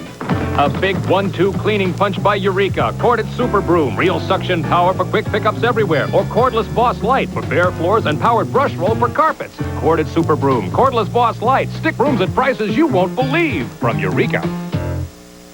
Sherwin-Williams invited some of our toughest customers to test our Everclean paint. Stains just don't stand a chance. They wipe away or your money back. Hey, there's only one Everclean paint and only one place to get it. Ask Sherwin-Williams. Mariners and the Yankees, runners on first and third. Ruben Sierra at the plate. A hot shot down to first. Tino Martinez with the stab makes the unassisted play. He also has the home run in the game. Seattle leads 1-0. Time now for the K Factor presented by Kellogg's. Over Cal Ripken's streak, 1,351 times he has gone the entire game without a strikeout. And only once during that streak did he strike out 4 times. So only once did he have to carry around that plastic bat that the Kangaroo Court hands out. You know about that, don't you, Buck? Back to you. Sure do. That's right, John. The Orioles had a great Kangaroo Court that was initiated by Frank Robinson, and they had a base running award. It was a pair of old beaten-up shoes, and they had that bat for a bad night at the plate. The K Factor. The K Factor. Bobby Bonilla, Cal Ripken, Harold Baines here in the Orioles' fourth 1-1 game. Salmon and Palmeiro each solo home runs with 2 out in the first inning. That's how the teams have scored. You know, it helps make this night so special as, I mean, there's so many things that do Buck with Ripken in the on-deck circle. But Cal's a hometown boy playing for the same team, his hometown team, as Gehrig grew up in New York playing for the Yankees. It was their dream to play for this team, as it was for those who grew up around them to watch them play for this hometown team. And, of course, younger brother Billy Ripken. What a moment that is, huh? Wow. Stood up and said, nice going. Billy. This is a sweet swing to center field. Back with Jim Edmonds. Back. Gone!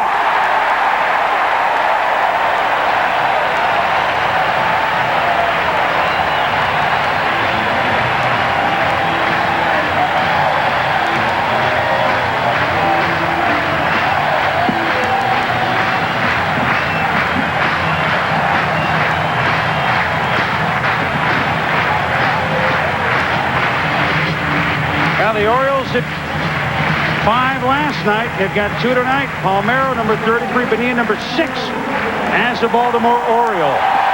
Bobby Bonilla likes that ball away. He struck out on 3 pitches away the first time up. And now he turns it over to Cal Ripken Jr. As do we.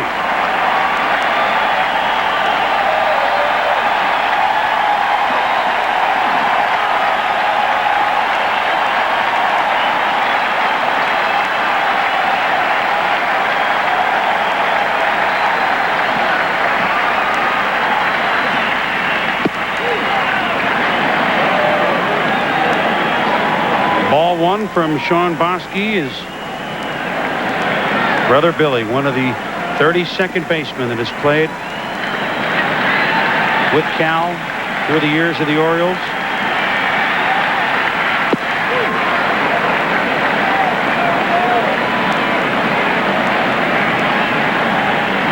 The thing that has separated Cal Ripken from an awful lot of players throughout his career is his competitiveness.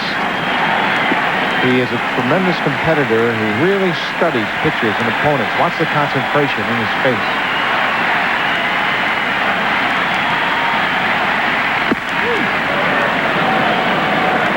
Every pitch, there's about, I think, 4,000 flash bulbs. That's conservative, isn't it, Buck? I think so. You got to really be focused to concentrate with all those bulbs popping around you. But he goes to the plate with a definite game plan, and he'll stick to it. He doesn't deviate very often.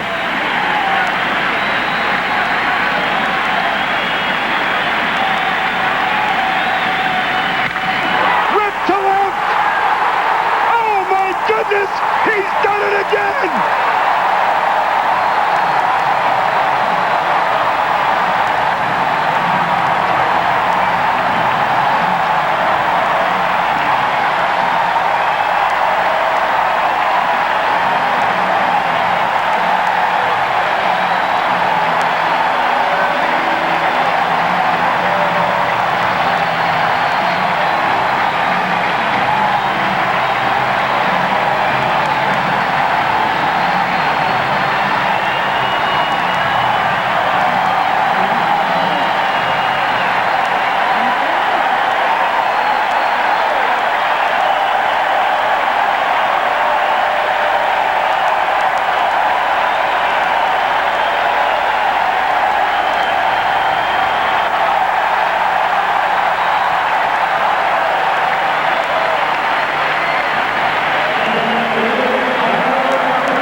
Did we really think that Cal Ripken would limp into this streak, into this record-breaking night?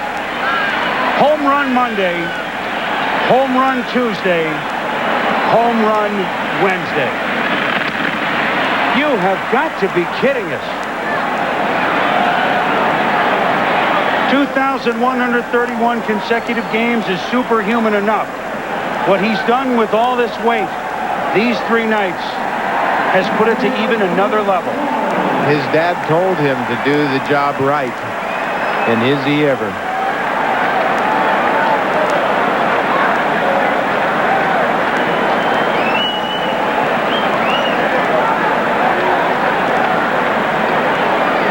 I really don't think anyone expected him to hit a homer again tonight, although I don't know what there is that he can't do. If you know him, you expect it.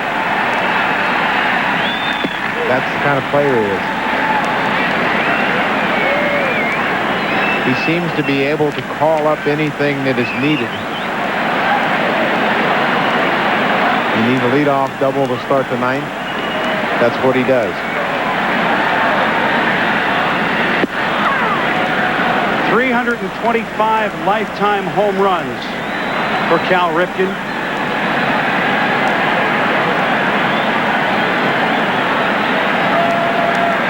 I guess any man that can win MVP awards 8 years apart, only one player did it with a longer span apart. Willie Mays, 11 years apart. You just, is that relief, elation, figuring that he's got something else up his sleeve for us? What is that look? That look is satisfaction.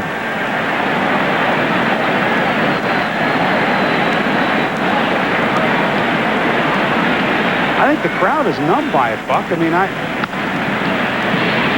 ground ball by Foils that's handled by Phillips. The crowd is numb. Let's take a look at this pitch from Bosky. Fastball about belt high, and he hooks it. Look at the numbers up on the warehouse.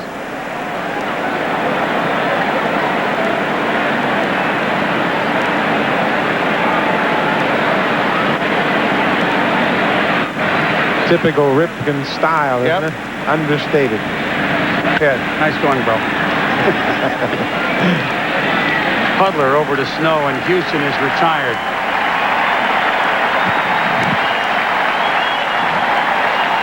On Cal Ripken's night, Cal Ripken has helped put the Orioles ahead 3-1, which means after the next half inning, if the Angels don't tie it, he's knocking on heaven's door. Rodeos and Troopers, you pay zero money down. Isuzu Rodeos and Troopers, you pay zero money down. Announcing zero down days from your Isuzu dealers. Brand new Isuzu Rodeos, pay zero money down and just $2.99 a month. And in case you're wondering, they're loaded. 95 Troopers, pay zero money down and $3.69 a month. And get dual airbags, AC, power package, cruise, 6-speaker stereo, and more. It's zero down days going on now at your Washington Isuzu dealers. You gotta figure out what's on that disc. They've been framed for a crime they didn't commit. Everybody who touches that thing gets busted. Now, all they can count on is each other. I got an idea. Okay, let's nail him. Never send a boy to do a woman's job. You're not good enough to be us. Yeah, maybe I'm not, but we are. Hackers, rated PG-13. Starts Friday, September 15th at theaters everywhere.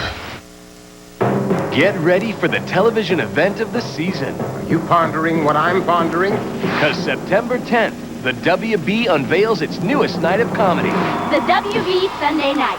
Yes, we're going to party. It's a great new night of comedy on the only network hosted by a singing frog. That's me. Start your week right. No. The WB Sunday night. Here on the new WB-50.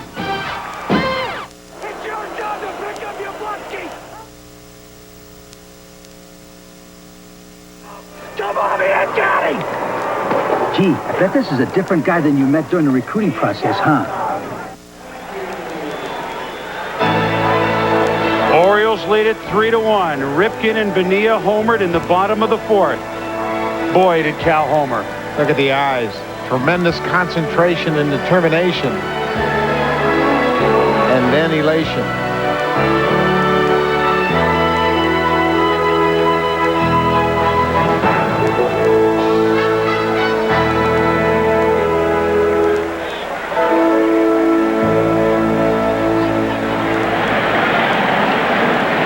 It's short now as the Angels face a 3-1 deficit, and the ace of the Orioles staff, Mike Mussina. Hudler, Fabregas, Easley, 7, 8, 9. And then, hold on to your seats. The eruption that if this was a playoff game or a pennant game or a different sort of game that might have continued through these 5 minutes is just being put on hold for about 3 outs, unless the Angels tie the game. In which case, it won't be official until the Orioles bat in the bottom of the fifth. Rex Hudler, a former Oriole and one of 30 second basemen who has teamed with Ripken over his streak, pops out, and there's 1 out.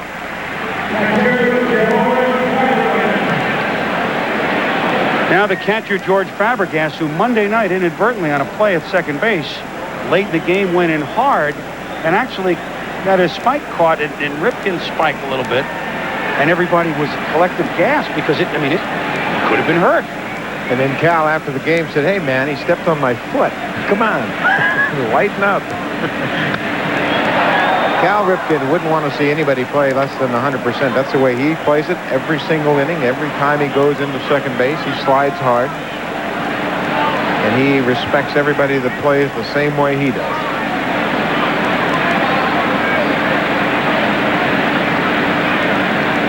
Kind of an expected buzz over the stadium. As Mussina works at 1-1 to George Fabregas. Now we saw brother Billy Ripken behind the plate. Cal. They played 663 games together, the Orioles, from 87 to 92.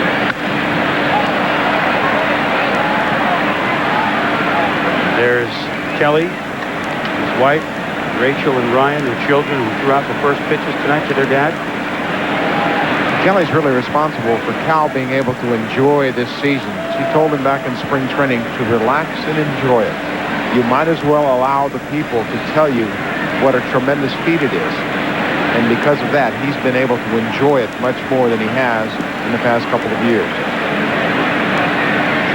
Staying 2 hours behind after games to sign autographs. Oh, the list goes on and on.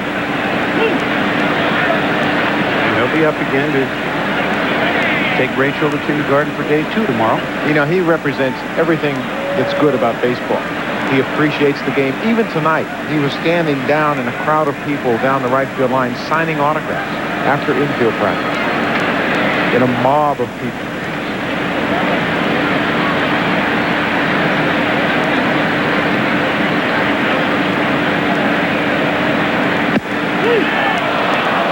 Barnett almost got his right hand up in the air, didn't he? He flinched. He got it caught in the pocket, I think. He got ripped the seam there. Count is 3-2 to Fabregas. 3-1 Orioles. Top of the 5th inning. Palmeiro, Bonilla, and Ripken have hit them out for Baltimore. Salmon for California. 4 solo home runs. We're 1 out away from the unveiling of 2-1-3-1 on the warehouse past the right field stands.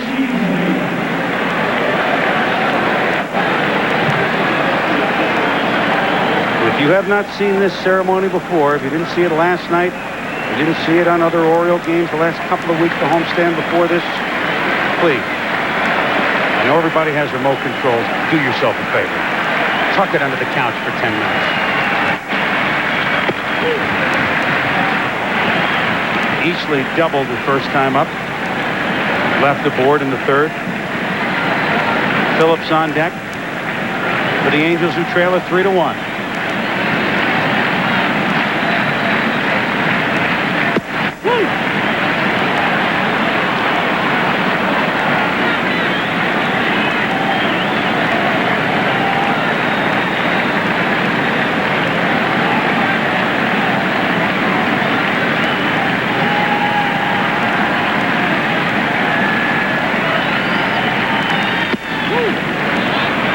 Count is 3-0 for Damian Easley.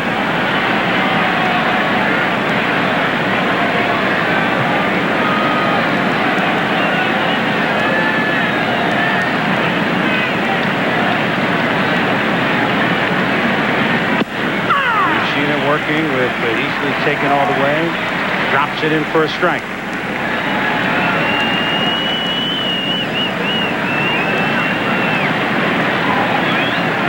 Feeling anything right now, Bob? Yeah, he was talking to himself.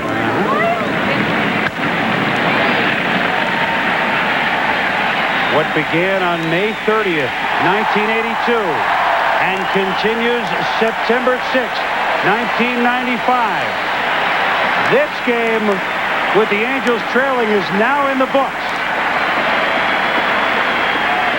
And let it be said that number 8, Cal Ripken Jr., has reached the unreachable star.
that will live for 2,131 years.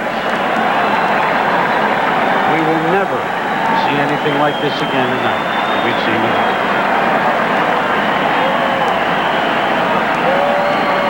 And he deserved every minute of it. I don't think that victory lap was planned. That was just his teammates saying, get out there. Looked like Palmero and Bonilla were the instigators, but what a great idea to go out and acknowledge all the fans out in the outfield.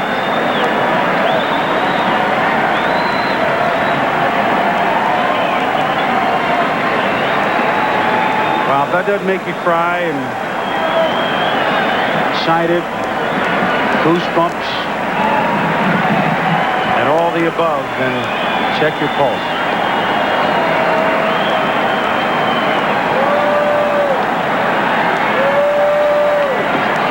It's a homer in the fourth.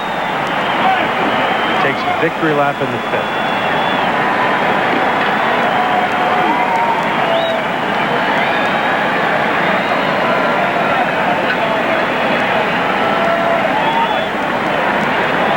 We are so glad that you're able to see this across America and across the world, for that matter. It's our privilege just to be here. And after the game, Cal will address the crowd, and this will not be a gee, thanks. We'll hear from Joe DiMaggio. We'll be here for all of it. So if you need the heartbeat to go down just a little bit, just be prepared to make them up a little later. Well, Brady Anderson has prepared a poem, and his teammates are going to present him with a gift. Brady Anderson, his teammate for the longest time outside of Eddie Moran.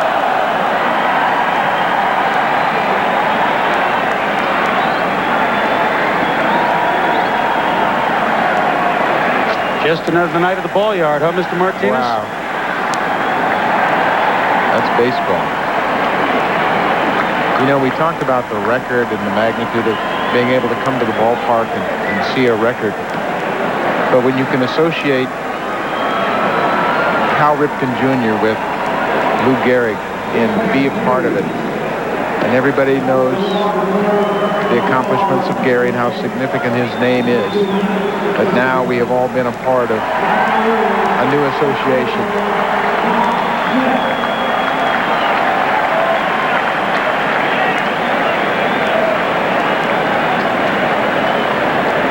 If you forgot to set your stopwatch, 22 minutes, 15 seconds, is that the ovation? Go on for 22 hours. Nobody would complain. Nobody would argue. Everybody would love to participate. What we've done in the last 23 minutes is kind of link baseball of the roaring 20s and the 30s. And one of the all-time greats, the all-time great team, with baseball as the century closes out. Tonight, in case anyone doubted, link together the entire 20th century of baseball. Well, there's the scoreboard. It's a new position that no one has ever played before. Position 2131.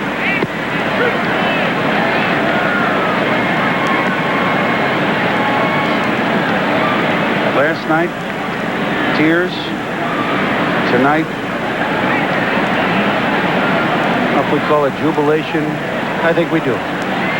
Relief. Satisfaction. Mark Smith, Brady Anderson, Manny Alexander. 9-1-2 bat here in the bottom of the fifth.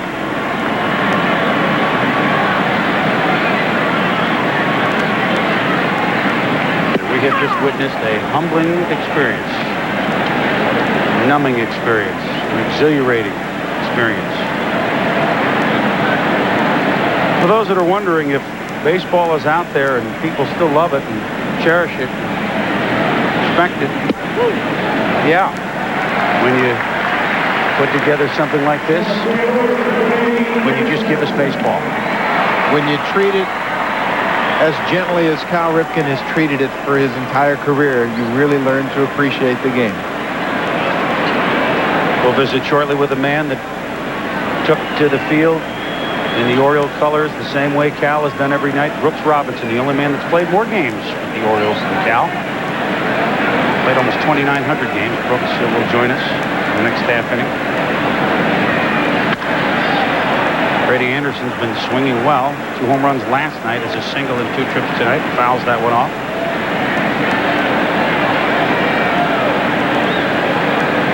He told you to lose that remote control. We don't lie here at ESPN. I mean, how could you turn this off? Oh, man. After the game will be unreal.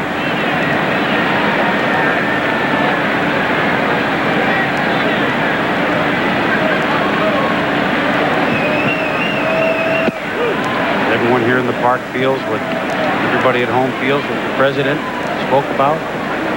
All of us have spoken about.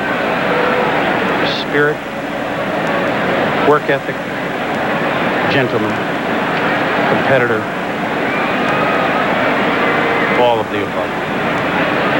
I don't think thesaurus has enough pages for the adjectives. Well, that's the thing that longtime coach Elrod Hendricks has told me time and time again about Cal Ripken Jr. was the fact that he was so mentally tough. He never allowed himself to think about being tired or think about a nagging injury. He just went out there every day, strapped on his shoes, and went to work. There's Elrod down in the bullpen, and boy, I bet you those eyes are all welled up with tears. He's seen the entire evolution. Well, Cal made sure that he went and found Elrod on his victory lap. And Al Bumbry, first base coach, has been here so long. His 82 teammates are here. We'll see a lot of them tonight in the postgame. Earl, of course, we visited with in the second inning. It's an Oriole night. It's a baseball night. It's a human night.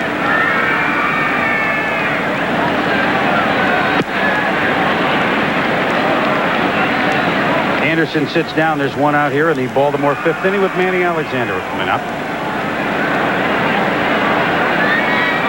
As Bosky gets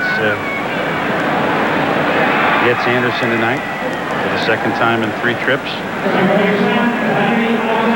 Alexander, one of 30 second basemen that has played with Cal. It's interesting. There are at least 8 in the park tonight. 3, of course, currently on the Orioles. Alexander, Brett Barbary, and Jeff Houston. Houston is a third tonight, but he's played second base. There are 3 in Angel colors tonight. Ooh, was close to getting it. Rene Gonzalez, who people remember as an Oriole, is on the Angels bench. Rex Hudler, the second baseman tonight for California, played with the Orioles. There's Rene Gonzalez, who represented the Angels in presenting Cal with a gift last night. Hudler, who was at second base. And third base coach of the Angels, who you don't really remember as an Oriole, certainly, but was a fine shortstop. And I talked with a long time tonight about what Cal has done. Rick Burleson, the Rooster, only time Red Sox and Angel, then came over here to the Orioles and he got hurt, never really get to finish up properly. And the Rooster was just sitting there with his jaw dropped, kind of. We gazed down at shortstop for about 15 minutes today and talking about it. He knows all the. He said that he thought if he could go through a season and play 155 games, which he's done a few times, that he's had a heck of a year. This is ripped to left field, but Alexander, not with good power, gets under it, and Garrett Anderson makes the catch. There's 2 outs. Mark Smith back to first, and Rafael Palmeiro, who homered in the first inning, will come up. 2 other first basemen we should mention that are here tonight. Rich Dower, who will be on the field later as second base, and one that you will not remember as playing second base, but one of our broadcast brethren, a couple booths down for the Orioles. And my favorite all-time nickname. Yes, he played a couple games at second base. John, tonight, let it be Lowenstein. And tonight it has been more than Lowenstein. And Lowenstein Cal Ripken's first appearance, August 10th, 1981, came in the 12th inning as a pinch runner for Kenny Singleton this year tonight. Lowenstein singled. Ripken scored from second base, and it began. 1 run scored as a pinch runner on August 10th, 1981, on a single by John Lowenstein. I reminded Lowenstein last night, he'd forgotten it. He said, oh, yeah. I promised I'd get him in. There he is, very personable John Lowenstein. Was a member of those teams, the platoon that Earl had in the outfield. 79, lost out to the Pirates in a memorable World Series.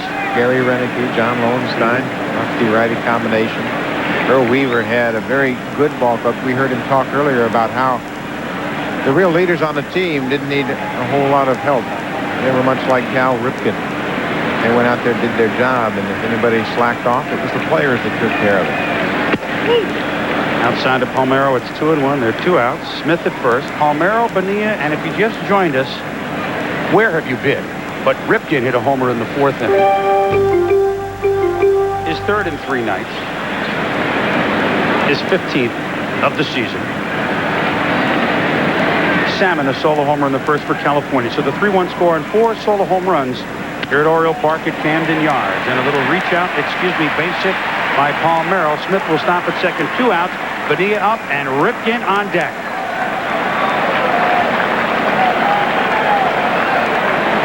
Last time up, Bonilla homered, his 6th as an Oriole, his 24th overall this year, as he had 18 with the Mets before coming over at the end of July.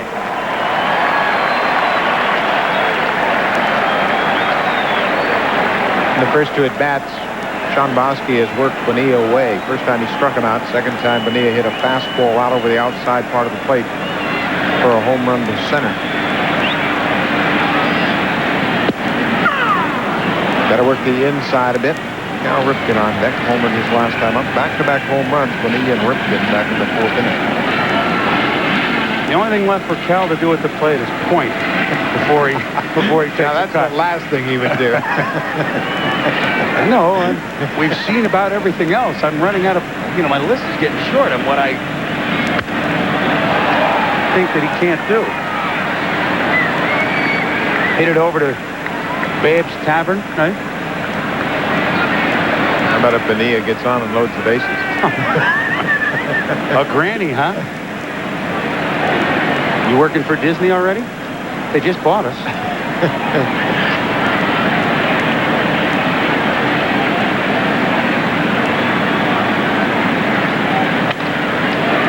Oh, it's an error. But they're sending, no, they hold up Smith, and well, tonight, you asked for it, you got it. The base is loaded for Cal Ripken.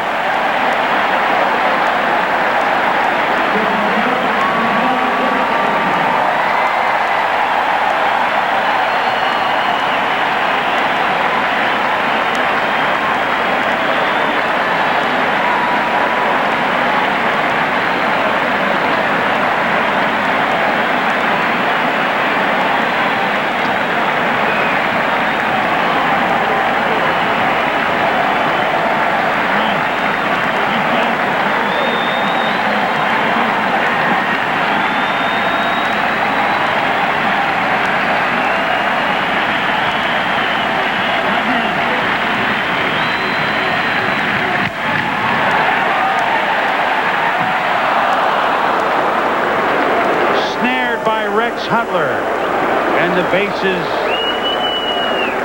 remain full as Ripken pops into the 3rd out.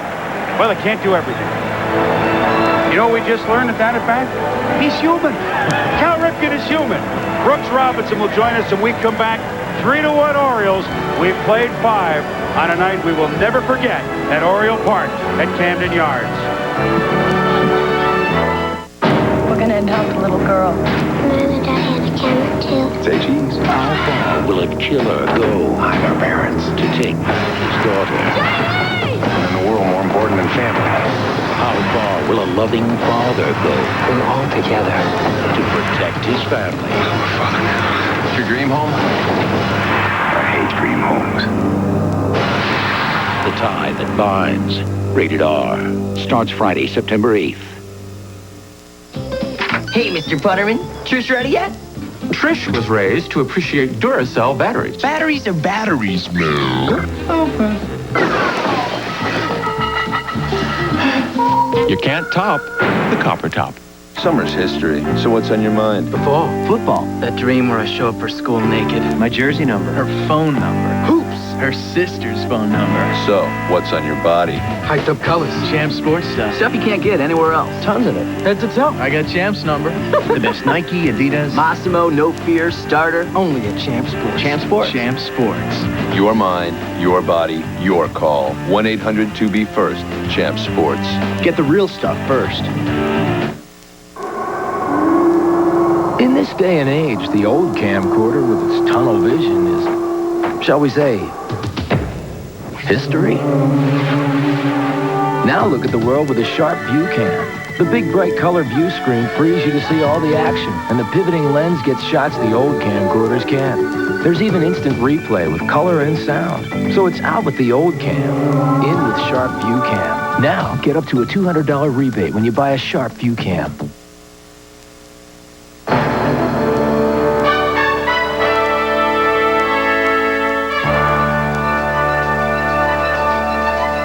Third base is an exciting position. Brooks Robinson showed us all how to play it. The excitement of diving, the barehanded play, the anticipation, the quickness that he showed, even though he didn't have a lot of foot speed. He knew how to play, he knew how to get rid of the ball. And I think that if I was able to play third, that I think I'd have worked at it, and I'd have been a pretty good third baseman. But I'm thankful that Earl decided to move me to shortstop because that's the one position I really enjoy. Now we are back here in the top of the 6th inning, and the man that Cal was just speaking about in reverence, and the man that we speak about in reverence, Hall of Famer Brooks Robinson, the only man that's played more games as an Oriole than Cal Ripken. Now, get out of the way, will you? I'm kind of happy he moved to shortstop, to tell you the truth. Oh. Can you, you were with us here during that ovation is not even a fair word. Yeah. Have you ever seen anything close to that? No, I haven't. I tell you, I think the Pope arrived a month early. That's what I think. That was just unbelievable. He's been here for 13 and a half seasons. Oh, well, you might be right. That was just, once in a lifetime. That's all I can say. You never expected anything like that again. Phillips grounder bobbled by Alexander. He kind of nonchalants it, then gives a little raspberry in the hand of Palmeiro with a throw over to first, but there is one out. Brooks, you knew Cal as a boy. I guess his first remembrance of a ball game was the '66 World Series. Game 4, he came at 6 years old. What was he like as a youngster? I mean, real young. Well, just tagging after his dad, and shagging balls once in a while. But I really think he gained a lot of insight just doing that, being around here. When his dad was a minor league manager, he was there and at the ballpark, and it just, this is something that he dreamed about, and no one knew that he was going to be the kind of player he turned out to be. He just improved every year, bigger and stronger, and I tell you, I mean, that's just remarkable that 21-31, that's hard to believe. Brooks, you played every single day at a very tough position at third base, and you know the rigors of playing shortstop, but I look at Cal Ripken and I think about how he understands the game, and you talk about being around the game. Was he distinctly different than anybody else that you had seen come up to the big leagues at that point? Well, I think so. I mean, he knew a lot about the game. He knew it's a little instinct I think you have to be born with more than anything else, Buck. That's something you can't acquire, and he had that little instinct to know about the game. And really his dad, I talk about baseball people, and I always said that Paul Richards was the greatest baseball personality that I met as far as knowing what makes every position tick, and I would put Cal Sr. right up there with him, and I'm sure that he gave Cal Jr. a lot of insight, but he plays the most demanding position on the field, shortstop, and to be able to do what he's done over this long haul is just unbelievable. Well, you're a great judge of talent defensively, and you've said time and time again that Cal doesn't get the recognition he deserves. Tell us why you think that people don't really appreciate him as a shortstop. Well, he's not flashy. I mean, what do you want from a shortstop? I'll tell you what you want from a shortstop. You want that guy that makes the routine play day in, day out, never misses that ball, makes a spectacular play once in a while, and he's that type of shortstop. He might not have, the range of a Vizquel or an Aparicio, but Cal plays in the right spot. He knows who's pitching. He knows where guys hit the ball, and he's just there. Another thing I think about when I think of Cal and his makeup is the way you guys basically set the tone for him, because when you think back to those great teams of the 60s and early 70s, you were pretty much understated as a team, and do you think he picked up some of that attitude and carried it forward? Well, I think so. I think that really, you can look at his demeanor. I mean, never gets excited, just day in and day out, and I look at the teams back in the 69, 70, and 71 when we went to the World Series, and we were pretty calm, cool, and collected and didn't really show a lot of emotion. And I think probably that's kind of the way. And again, it comes from his dad also. Well, Earl Weaver talked about the way you players kind of policed yourselves on the field. If anything needed to be addressed, speak about that, because Weaver said he didn't deserve as much credit as he may have gotten. Well, he deserves a lot of credit. I tell you, he was able to get all 25 guys involved in the game and make everyone feel important. But you're right. When something needed to be aired out, whether it be a player or whatever, I mean, you just aired it out. You let everybody know where they stand. And, hey, when you cross those white lines, you're out there. It's a serious business. And that's kind of the way everyone approach it. And that's the way you should approach it. Brooks, you played 4 complete seasons, not missing a game. You played 4 shy of 2,900 games. I mean, can you articulate what 2,131 straight games can possibly mean? I mean, I'm not saying you were close, but you know the feeling of playing every game in the season. He's played every one in 13 and a half. Yeah, you've got to be awful stubborn to do that. You have to be awful stubborn to do that. That's the word I like best of all. I think that, I mean, how many times do you come to the park and, you might have a little nagging injuries? He's had those. He's played through them. And the only reason he's played through them is the fact that if there's a game, my name should be in the lineup. And that's how he approached it. I don't really think he started thinking about the streak to maybe 6 or 7 years into it. And then, I think he probably said, hey, this might be something worth chasing, because he took a lot of criticism early in this streak when he wasn't doing well. The team wasn't doing well. And people were saying, hey, he should sit down and rest. And it just never happened. And he played through a lot of tough times. How about 8,243 straight innings? I mean, and then that took his dad to take him out of that, I guess. That's right. Yeah. It was a blowout game, 10 home runs by Toronto. His dad never really told him, right? That was the... Billy went in to get to Cal's glove. Cal was left on base or something, and Cal just simply, Senior said to Billy, wrong glove. and that was it. But that's 5.5 seasons of that. With guys sliding into you, getting hit by the ball. It's just so many things that can happen. Well, you must have been around when he got hit early on in his career when Mike Moore hit him in the head, and he said that really made him a little more intense. I don't know if he needed a little more intensity, but he said it certainly got his attention and refocused him. Yeah, he was struggling at that particular time, and he got beamed good. I'll tell you, it wasn't any glancing blow, and he came right back, and that kind of set him off, and I think he really learned something from that. It's not fun to get beamed, but it scares you, in fact. But he came right back and knew he had to get back in there, and that's when he started to score. Good pitch by Mussina to Tim Samet, who homered off him in the first inning and singled off him. Looking at this. Walking, the switch-hitting Charles Theodore, some call him Chili Davis, is up. Let's take a look at this last pitch by Mussina, and he's got outstanding control. He can find that outside corner with the fastball and gets a strikeout. Brooks, I think tonight a word, and obviously with the Ripken family and Cal Sr. and Cal and his son and his wife, Kelly, and his kids throwing out the first pitch, etc. But there's Joe DiMaggio with the Ripkens, mom and dad. But the Oriole family, I mean, things are different now, but you really, if I think of a baseball team, and that's extended from when you played and then really into the 70s, 80s, beyond a little, it was for about 20 years as good a family in baseball as there is. What is tonight? This is an Oriole family night.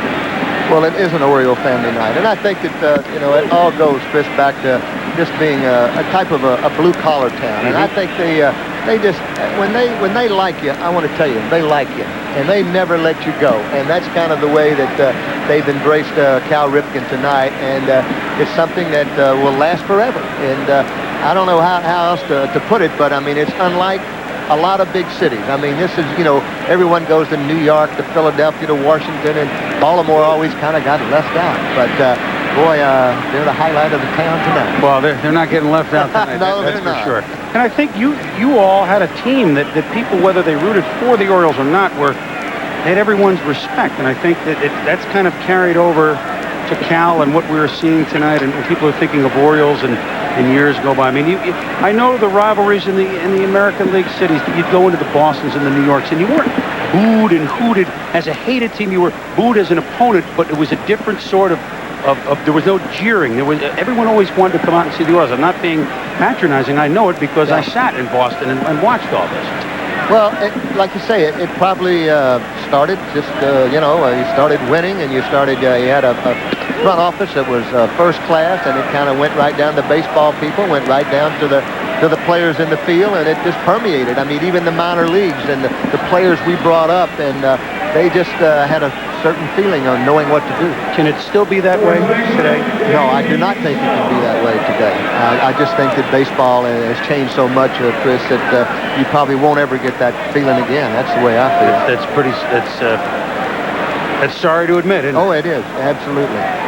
Absolutely. I mean, it's just like any other, I don't want to be a philosopher, but I mean, like any other part of our society, it's changed, and there is a different feeling.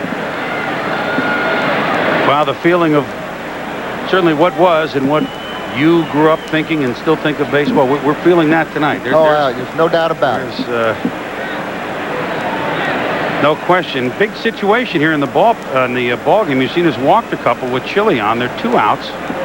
But 2 on in a 3-1 game. Terry Clark and Mark Lee are throwing in the Baltimore pen. They're in the dangerous J.T. Snow. He had the 87 RBIs is up. Speaking of famous folks whose fathers were outstanding athletes, certainly Cal Jr. and there's the bullpen with the two with Clark and Lee throwing. Everyone knows that J.T. Snow's father, Jack Snow, an outstanding All-American, wide receiver, and played 11 years with the Los Angeles Rams. So just like the Ripken bloodlines, certainly you know where the genes came from. Same with this young man. Well, he's turned into a pretty good player this year. It took him a while to get his feet on the ground, but I'm happy for him. This is ripped but foul. I know something you certainly appreciate about players, young players like this, is the way he plays defense at first base. Yes, outstanding defensive first baseman.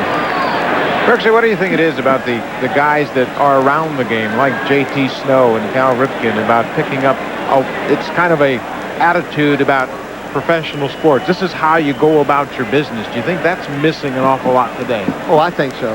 The money's made the big difference too, Buck. I mean, it's more of a me-I game, and just don't get the same feeling. And I don't know. That's just the way it is. That's the feeling I get.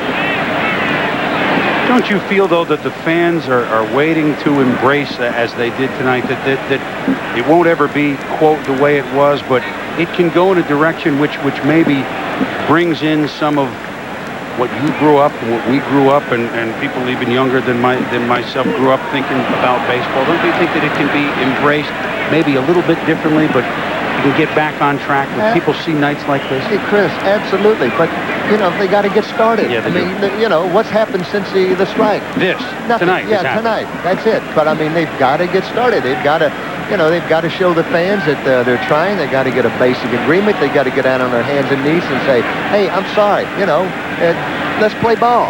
And let's have a commissioner that might tell an owner or two to, hey, don't do that. That's right. I mean, I get around. I see a lot of people, and that's, there's still a lot of people that are very upset with the game of baseball. And, it's the real fans are here, but it's the borderline fans that are not coming to the ballpark, that can do other things, and they're doing other things.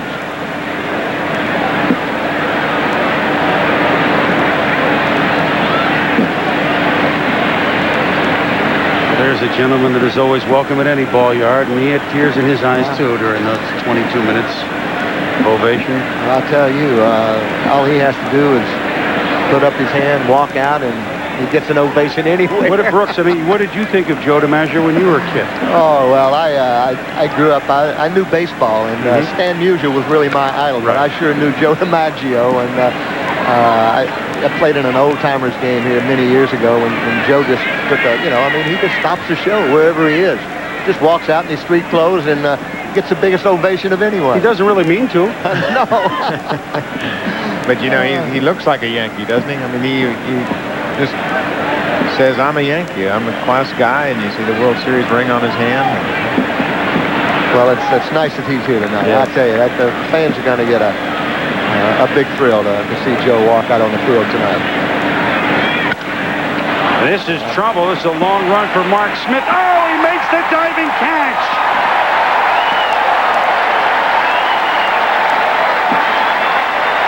The youngster Mark Smith keeps this game a 3-1 lead because with 2 outs, everybody was flying. The Angels were looking to knot it, but the youngster is coming through on a night of the veteran.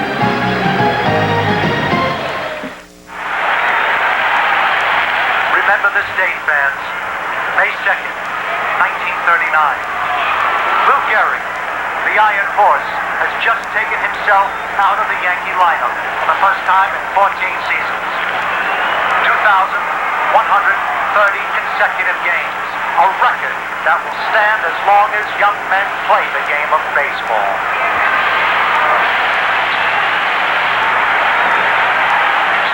How do you know? Who do you trust?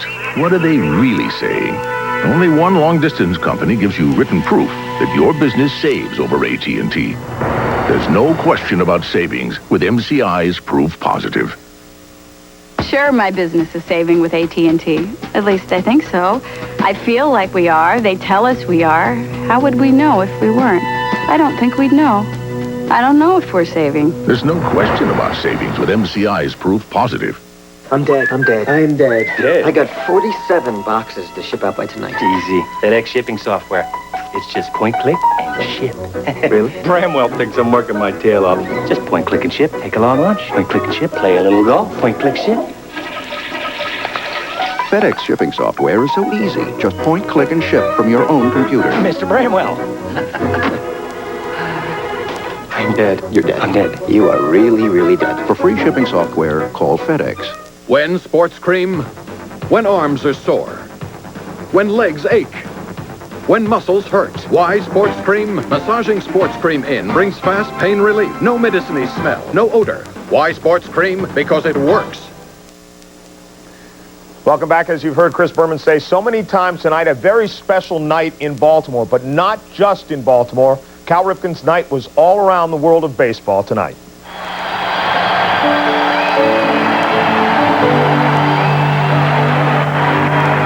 It is an official game, and Cal Ripken has officially done it. 2001. Look at this. These guys are watching. James Lou Frazier, who's made it back to the big leagues, looking up at 131 games, and the fans here in New York are on their feet.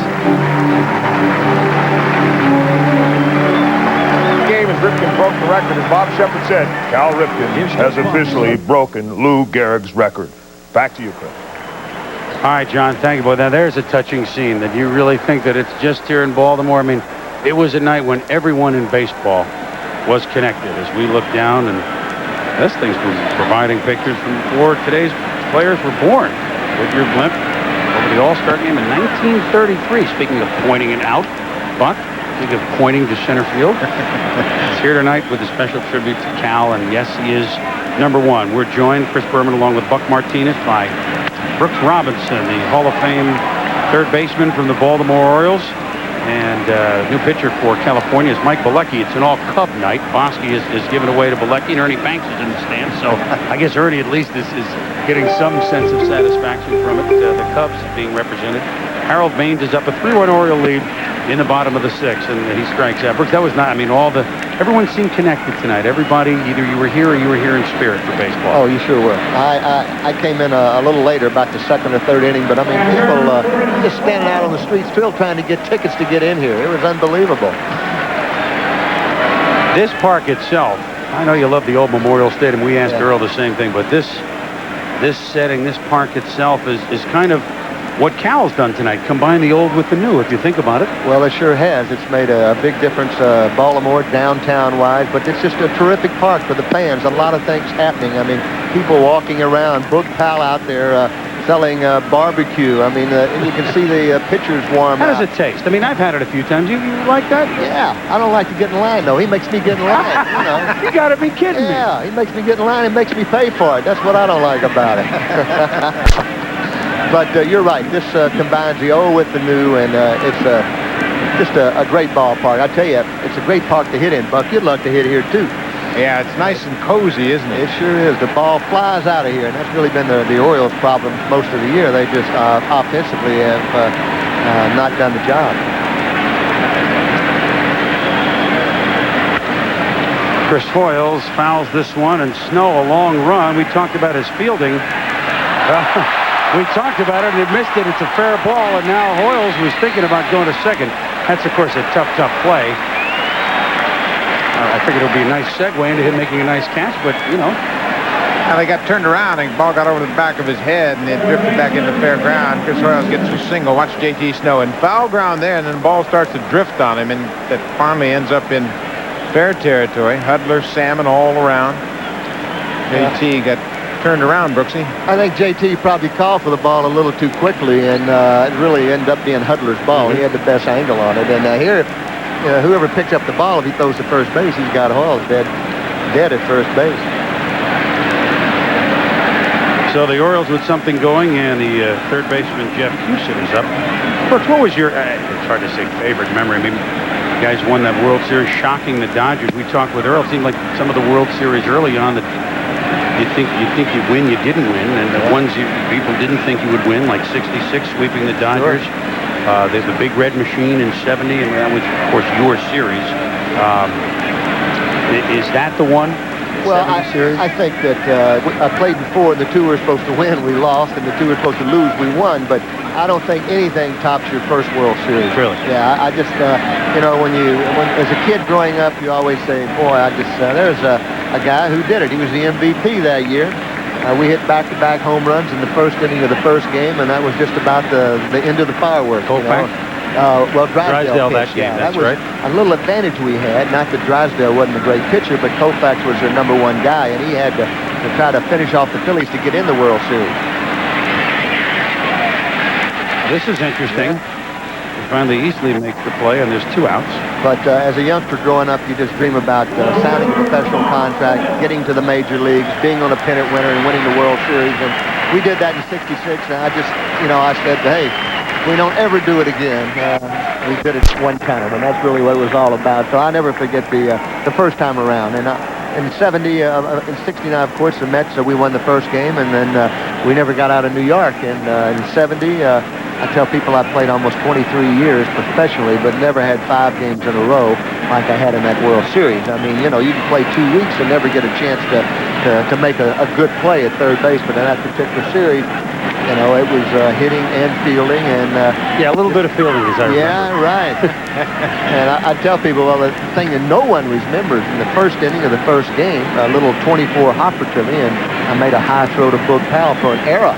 And when you make a high throw to Boog, that's pretty big. That's a high throw. That's why it makes you pay for the barbecue. That's right. But I can remember saying after that, oh, man, here we go again. I mean, what is coming off? You lose to the Mets in '69, and here the first ball is hit to you in the World Series. I think it was Woody Woodward hit it to me, and you make an error. But everything else after that was upbeat.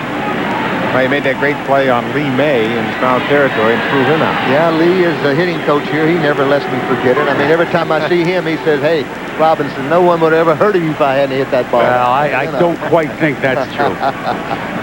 Big night for Arkansas up here. You, the president, I mean, you're all Cardinal fans, Musial. Yeah, well, that's okay if you had the president on first tonight. That's fine with me. He wanted to get out of the way before you got on. Well, Smith, who made the big catch, made the strikeout, and so we remain 3-1. Brooks Robinson, it's a pleasure. Thank you. Enjoyed being with you guys. It's been a great night. Thanks, Brooksy. All right, Brooks. We'll be back here to Baltimore in a moment.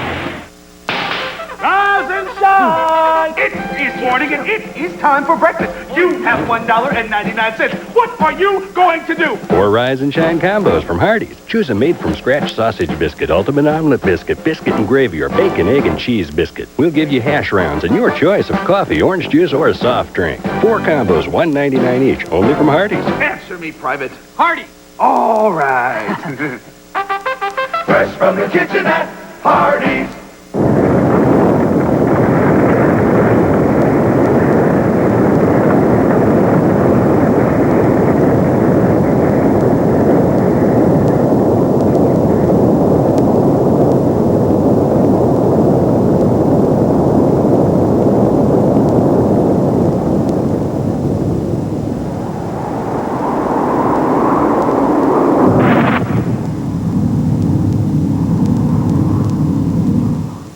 If you don't replace your air and oil filters regularly, you might as well drive your car off a cliff, because dirt can really mess up an engine. Fram Extra Life air filters and Fram Extra Guard oil filters keep out dirt best to protect your engine. Fram, America's #1 premium brand. Pay a little now or a lot later.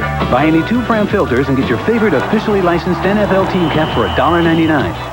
When I got rid of my gray hair, I wanted a natural look, so I didn't take any chances. I used the sure thing for a natural look called Just for Men. Apply Just for Men, and in 5 minutes, rinse.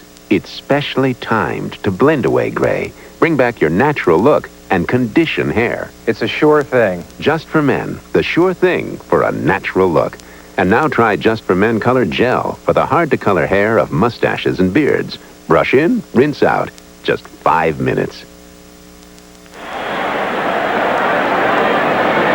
Back in Baltimore, the Orioles on 3 solo home runs, one of them hit by a man named Ripken, lead the Angels 3-1 here as we begin the 7th inning. Is Mike Mussina trying to make Cal's night extra special. Mussina on the mound saying he just wanted to have some fun tonight. He's trying to become the first 16-game winner in the American League. Now he faces the young left fielder Garrett Anderson, Rex Hudler, and George Fabregas of the Angels. 6, 7, 8.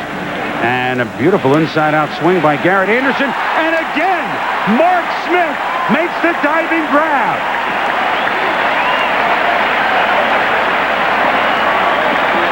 Now, the second time tonight, Mark Smith has made a diving grab going toward the left field line. That was extra bases for sure, but look at the effort by Smith.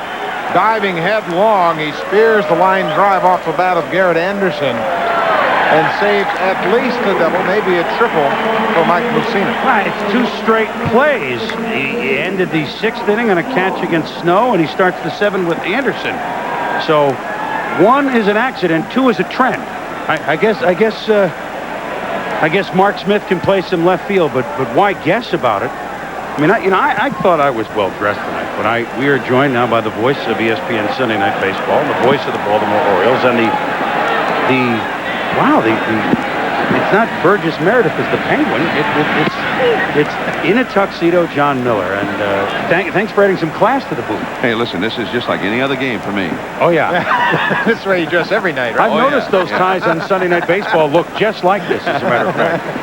Hey, we had a lot of fun. Looks like we got a pinch hitter, though. Go ahead. Well, that's all right. Now, you can call it now. This is my... this is Spike Owen, who, of course, is one of the double play combinations who's played with Cal. Spike Owen, of course, has been around a long time. He was been in and out a little bit. He's had some postseason experience for the Angels, and they were hoping that he could help them out. Boston, 86. Well, he's a good guy to have in a ball club in a pennant race. He knows how to win. He was not here in the Orioles. I figured he was almost everywhere else. It was the only American League he missed. I thought I had forgotten. You know, it was interesting when Cal hit the home run in the 4th inning. It was mildly interesting. When the president came over to our broadcast booth on the Orioles radio network to visit with us, and the count went to 3-0. And the president made some comments, and he thought, hey, if it's a ball, Cal's not going to swing, because that's the kind of guy he is. He'll take a walk because he thinks of the team first. And he said, but if the guy throws one in there, then Cal's going to go for it, I'm sure. And then when Cal hit the home run, the most powerful man in the world leaped off of his chair and left his feet, and he just went nuts. I mean, it's a great tape of the home run, because he's saying, go, go! Get out of here! Come on, yeah! You know, he left our booth in a hurry, and now I know why. He wanted to get to you to call the Ripken at bat. He must have had an inkling of what was going to happen. I mean, He didn't want to waste his time here. That's been the script here for 2 days. I mean, it's really astounding. Last night, the Angels. I mean, this is a very good ball club, and now they're in a battle with the Mariners at the top of the division, and struggling, but a very good ball club, the highest scoring team in the majors, and they came in here last night on Cal Ripken's big night. The fans didn't care about the Angels, and the Angels, it was as if they didn't even show up. No. I mean, Scott Erickson made it look easy. He shut them down. It was like the Orioles were playing the Washington Generals here last night. That's what we thought. We talked about that yesterday. They're just, oh, by the way, they're here. I mean, what are the odds that would have happened with a good ball club like the Angels? I mean, tonight they start off well, home run first inning, you're thinking, uh-oh, this is more like it. And then still, Ripken rises to the occasion, Bonilla rises to the occasion, and, you know, for these guys, all of Cal's teammates, I mean, this is a night, everything that happens, one of those nights that they'll never forget. Houston makes the play across the diamond, and there are 2 down. Fabregas will be up, and young fans, older fans, all sorts of souvenirs. The programs are long sold out. I know there'll be plenty more because they could sell these for about 2 years, I think, after tonight. But they're sold out, I know, because we've been to a few booths trying to get them ourselves. You know, over the years, as Fabregas comes up with 2 down here in the 7th, when big moments have happened in baseball, you know, Aaron hit number 715. Yastrzemski got his 3,000th hit at Fenway. Things like that. Ricky Henderson with the all-time stolen base record. When the game stopped, it becomes sort of fashionable the last 20 years to stop the game, bring some microphones out, bring the players' parents. You know, with Yaz, when he got number 3,000, they brought his dad out. They brought his folks. That was a great moment. They brought his relatives, his kids. You know, his grandfather, I don't know who all they brought out there. The game stopped, and they had ceremonies right out there at first base. And the fans loved it. But Cal requested no ceremonies. And, you know, that goes against the way Cal learned this game and the way he learned it from his father. But the fans here tonight decided to have their own spontaneous ceremony. And then I love Palmeiro and Bonilla shoving him out there, saying, hey, take a lap, will you, so we can start this game up again at some point. Were you surprised to see that, the victory lap? I was. And I know it wasn't Cal's idea. No. And it certainly wasn't on any script. I mean, the Orioles had agreed no ceremonies. And yet, I think Palmeiro and Bonilla both figured, hey, this is going to go on forever. We've got to do something to bring it to an end. And so Cal took the lap. And it reminded me of Yastrzemski after he played his last game at Fenway Park. Went out for... I think actually took 2 laps around Fenway, and you know, that's something to remember for what makes part of the evening special, much more special than any of the planned ceremonies, because this one sort of just happened, and Cal Sr. I mean, what a proud night for him. Has not been back for a couple years since he was let go, the coaching staff a couple of years ago. Well, I tell you what, you want to throw to a break? You're here. Go ahead. After 6.5, 3-1 Orioles, don't go away. Top of the order coming up. You're good. Maybe you shouldn't watch this. In a recent worldwide educational test, the United States didn't rank first, Korea, or second, Taiwan, or even third. Switzerland. It seems while the rest of the world raised their educational standards, Scotland, we didn't. Slovenia, So we came in Spain, 14th. the United States. And 14th is no place for our kids to be. For a free booklet of simple things we all can do to help raise standards, call 1-800-96-PROMISE.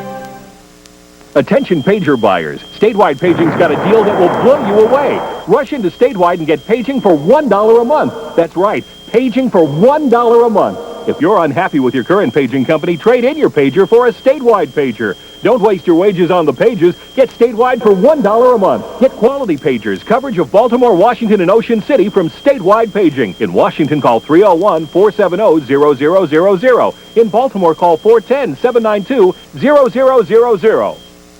Sunday Night NFL on TNT looks at the linebacker, plays defense, roguishly independent, loves to hit people, feeds off intimidation, brute force, relentless pursuits. So what do you think happens when he has to wait till Sunday night to play? Yeah, there's something about Sunday night football. Sunday Night NFL on TNT. Sponsored locally by the Washington area Isuzu dealers. Visit your local Isuzu dealer today. It's on the net. Scores, stats, analysis. It's on the net before it's in the news. You're in the zone or you're out.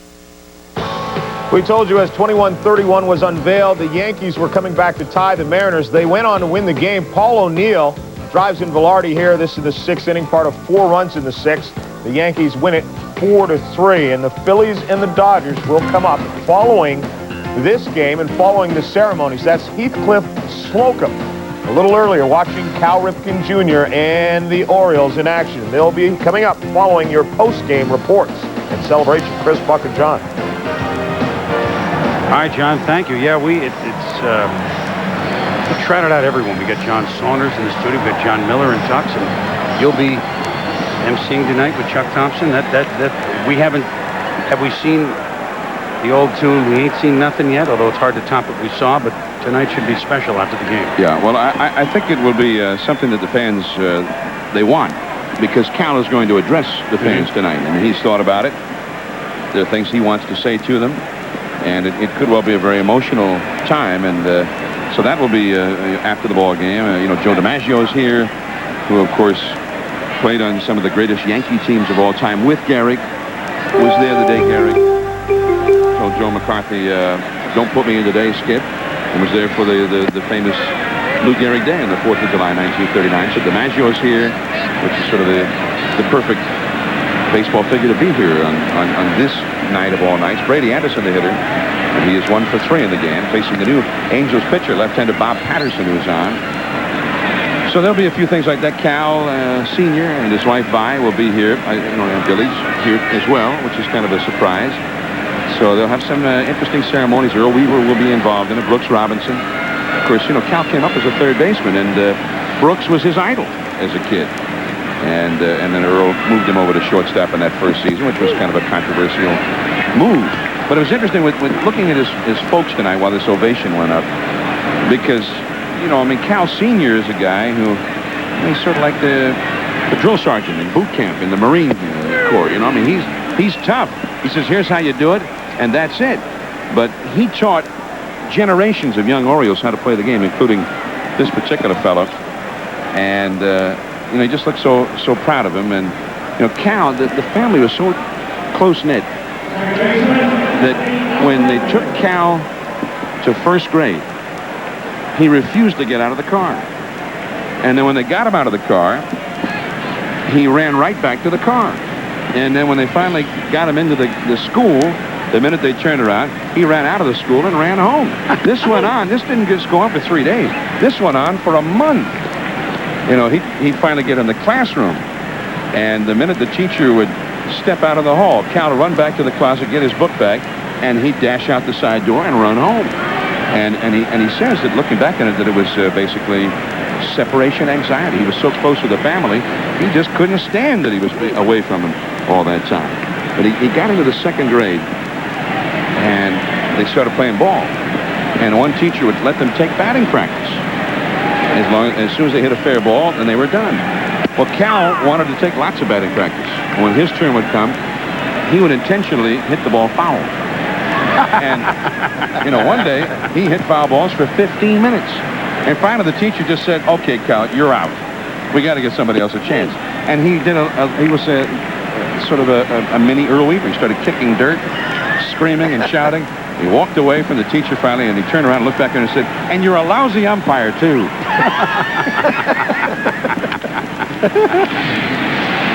Manny Alexander grounds to Phillips, who makes the play across the diamond. And let's let John do this. This is a treat for me.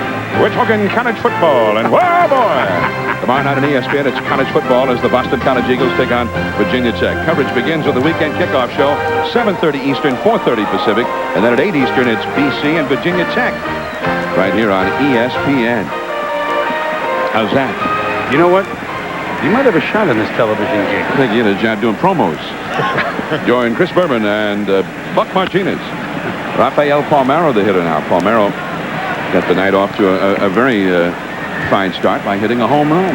What were you thinking during the ovation? I mean, and we didn't know that it would be that long, although you had to have an inkling. You emceed last night, too. I mean, you've been so close to Cal and the whole scene, but what were you thinking during when they unfurled the numbers? Well, we were on radio, so part of the deal on radio, we tried to bring the people into the ballpark, but you have to describe certain elements as what's happening now.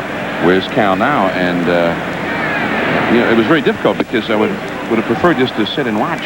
It's kind of what we did. Yeah, and you can do that on television, and that was the perfect thing to do. But also, it would have been the perfect thing because it was very emotional. Yes, I have to admit, I cried. You couldn't help it. Because, I think the crowd is the significant part of covering these last two nights. It's not like Aaron hitting number 715 where, he swings and he hits one over the wall, and that's the big one. It might happen tonight. It might happen tomorrow. Speaking of which, Palmeiro, number 34 for Palmeiro, is second of the game.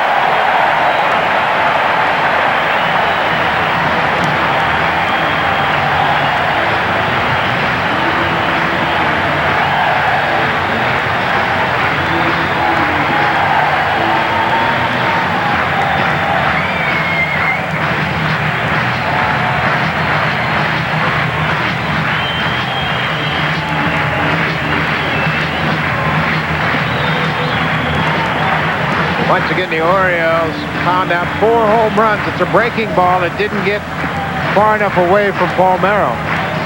Maybe the extension that was just on the outer quarter of the plate, and he hits it over the center field wall. Bob Patterson has given up with 6 home runs now all year, but Palmeiro is swinging a hot bat. 10 homers the last 2 nights here for the Orioles. Palmeiro's at, a dozen in less than a month? Oh, he's been extraordinary. He's now tied for second in the league again with Frank Thomas, who hit one tonight. Albert Bell hit number 36 tonight. He leads the majors, but Palmeiro has just been something else. And, I feel bad for Palmeiro that the club has fallen out of the race because even as the ball clubs faded, that's when Palmeiro got hot. And it's just... John Miller at a magical night here at Oriole Park at Camden Yards. It's 4-1, and new pitcher is Mike James. But hey, that's your game. Yeah. Who's Sunday playing, night John? baseball. Cellophane. Big Mo, 33 home runs. The Red Sox, second best record in the league. And the Yankees, Don Mattingly and company, Paul O'Neill. And for the Yanks, a big ball game as they're trying to get back into this wild card race. 8 Eastern, 5 Pacific. Don't miss it. And who's doing that game? That'll be Joe Morgan and one of my favorite broadcasters, John Miller. Yankees won it tonight 4-3. This is Mike the Car, please, James, the Angel relief pitcher, and he'll work to Bonilla with Cal Ripken on deck. And, Buck called it before Phillips made the error. But, it would be great if Ripken came up with bases loaded. What else could you order tonight? Yeah. Fans almost seemed stunned that Hunter caught the pop-up. As if to say, wait a minute. Is that allowed? That's not in Section 8, Rule 10.25C. Now what do we do? Bonilla with a home run to break the tie in the 4th. If he can get on here, Ripken would get a chance to bat in the 7th inning. John, all the Oriole games you've seen, what was the time you thought Ripken might have been hurt? Well, 85 in a ball game in Texas early in the year. He got hurt, seriously enough. Although he stayed in the game, he went to the hospital for x-rays afterward, and the x-rays were negative. The next day, he was told to stay on crutches all day and not to get on the foot at all. But it was a day off, so it didn't matter. If they had had a game on the schedule that day, he would not have been able to play. The streak would have been over.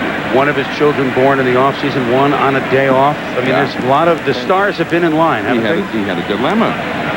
If the child was born, and would he leave the ball club and end the streak, or would he stay with the ball club? And then fate played a hand, and it didn't matter. It was born in a day off. A lot of elements, on Cal to get this streak, and now he's got it. You got to work, don't you? Hey, I enjoyed it. Nice to see you. Hey, we're going to see you at the post game too. Okay. You gave me an inning on, but an inning off. I love it. John Miller, thanks for joining us. We'll be back 4-1 Orioles. When I'm at the ballpark, there's just one thing on my mind.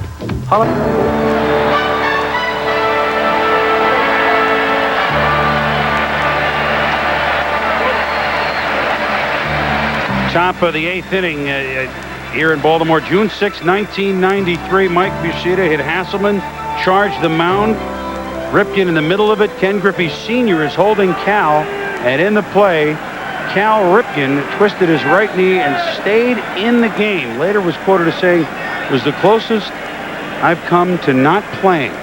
And that was just 2 years ago here on June 6th that we heard John Miller talk to us about the close calls that Cal has had. This was very, very close. Well, that's his competitive spirit, and he was standing up for a teammate, so he was right in the bottom of that pile, and that knee got all twisted around, but fortunately he was able to get a day off the next day and come back on the second day and continue the streak. Orlando Palmeiro. Well, the Angels have figured that Rafael Palmeiro's hit 2 home runs. Let's get to the plate. Our best Palmeiro as they trail at 4-1.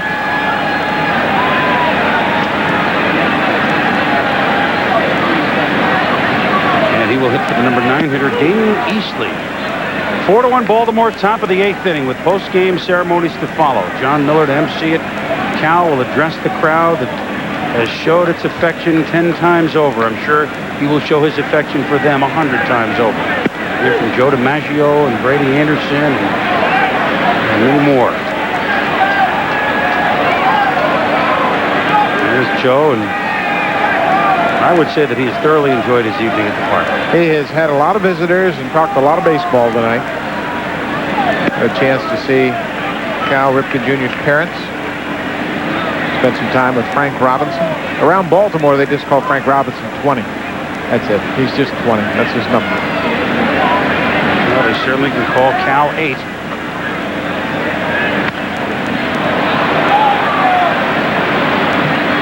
Cal, by the way, is the 14th Oriole to wear the number 8. Marv Throneberry wore it from 1961 to 62. Marv Throneberry, Cal Ripken, don't get them in the same sentence that much, so I thought I would take this opportunity to do it. Andy Etchebarren wore it for 12 years.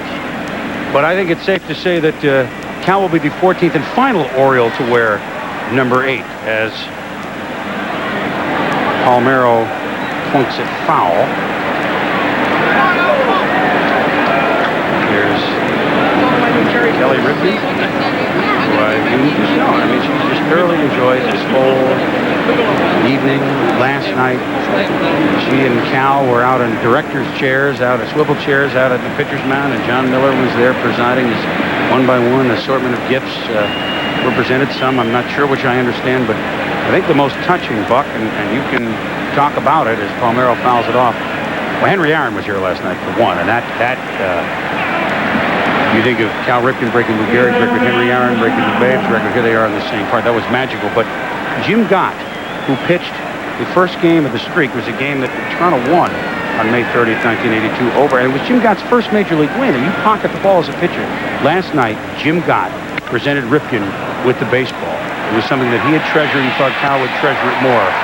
And what a classy move. That was the classiest move of the night. Well, Ripken was really touched by the move. He said, "I am honored that you would offer me this ball from your first major league win, but I would even be more honored if you would take the ball back, because now you have made your statement to me, and I appreciate that." But that was the game that started the streak. Jim Palmer was on the mound for the Orioles. Jim Gott threw a one-hitter for 6 innings, and then Roy Lee Jackson got the save as he closed it out. But that started the streak that continues here tonight. All began on May 30th, 1982. Played third base, Floyd Rayford. July 1st, 1982. Cal was moved to shortstop. We talked about with Earl Weaver. Game against Cleveland. He replaced Len Sakata. There's the name. Well, Cal said he came in and looked at the lineup card, and we heard Earl Weaver talk about it. He saw the 6 by his name, thought it was a mistake, went out, started taking some ground balls at third, and Len Sakata said, no, you're playing short tonight.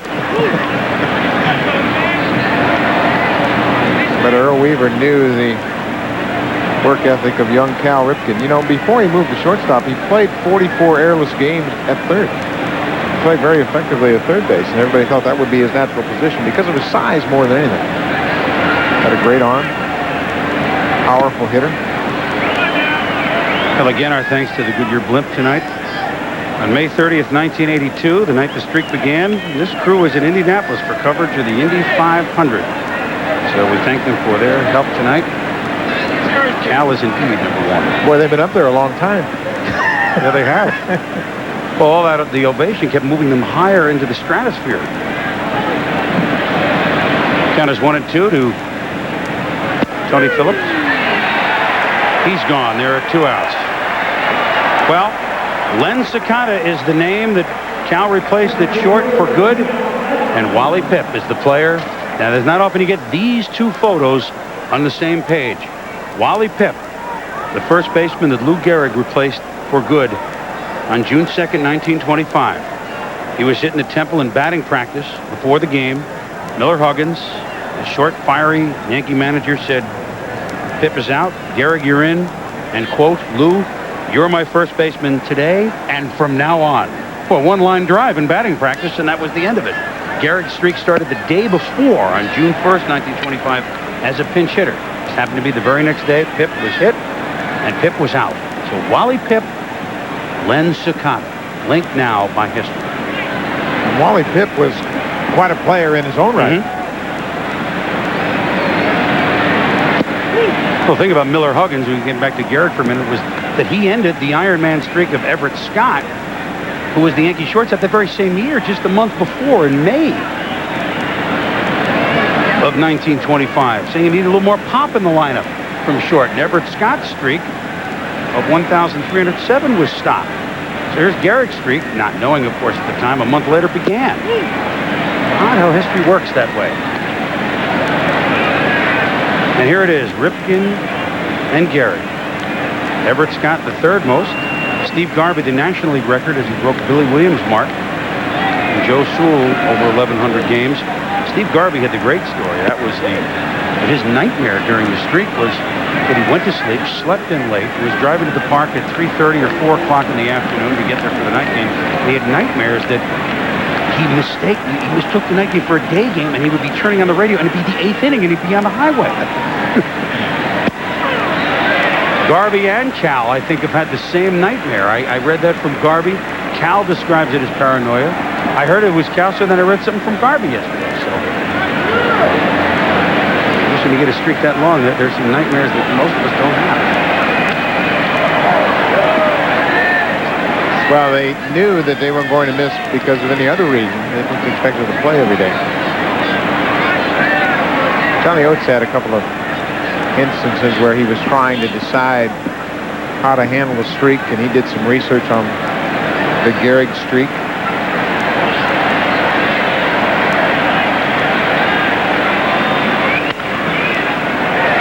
Past Palmeiro. So Jim Edmonds hits one down the line, and he'll dig his way into second base, and he'll dig his way into third base. Bonilla to Alexander. The relay is past Houston. So good hustle by the young angel, Jim Edmonds. And he turns a double into a triple, and he's stretched out here for a moment. Bonilla had some trouble digging that ball out of that corner down there. Jim Edmonds had a tough landing at third base. Helmet went flying. Let's take a look at it right down the line. Palmeiro goes toward the line, tries to go for the back end. You can see it eludes his glove and goes all the way down into the corner, and then it bounces around. Here comes Edmonds around third. The relay from Alexander. And Edmonds had a tough landing. Oh, boy, they're going to boo Phil Regan, but Mike Mussina has thrown 140 pitches. So Mussina is going to be out. We'll hear from him after the game, too, because he gets a shower.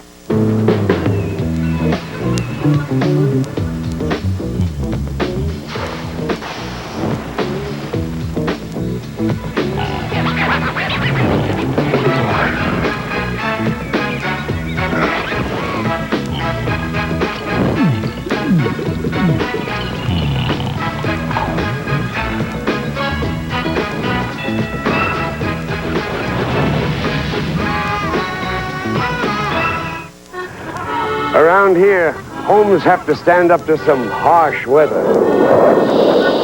That's what... Back in Baltimore, the Kelly Springfield Tire Company key plays of the game. What do you think they were? 4th inning. Gone. Cal Ripken, 3rd homer in as many nights. Hits it on his night. Homer number 15. A half inning later, The Angels were retired, trailing 3-1, and it was 2,131 hugs and kisses for Daddy. His 2 children presenting Cal with the shirt that he wore under the uniform. Rachel, 5 years old. Ryan, 2 years old. Rachel, her first day of kindergarten today. His wife, Kelly. What a magical night this has been, and we are not through yet with the post-game ceremonies coming up. It's a 4-1 game here in the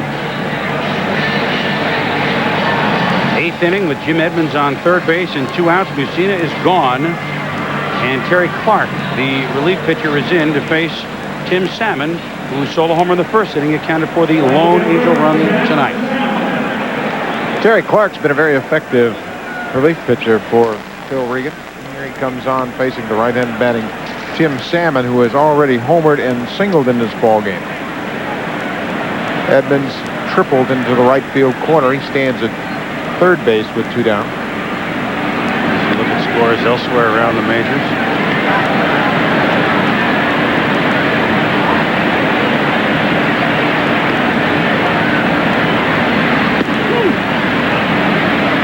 Well, the Angels at least know that Seattle has lost to the Yankees 4-3, so if they lose, they would stay 5.5 up.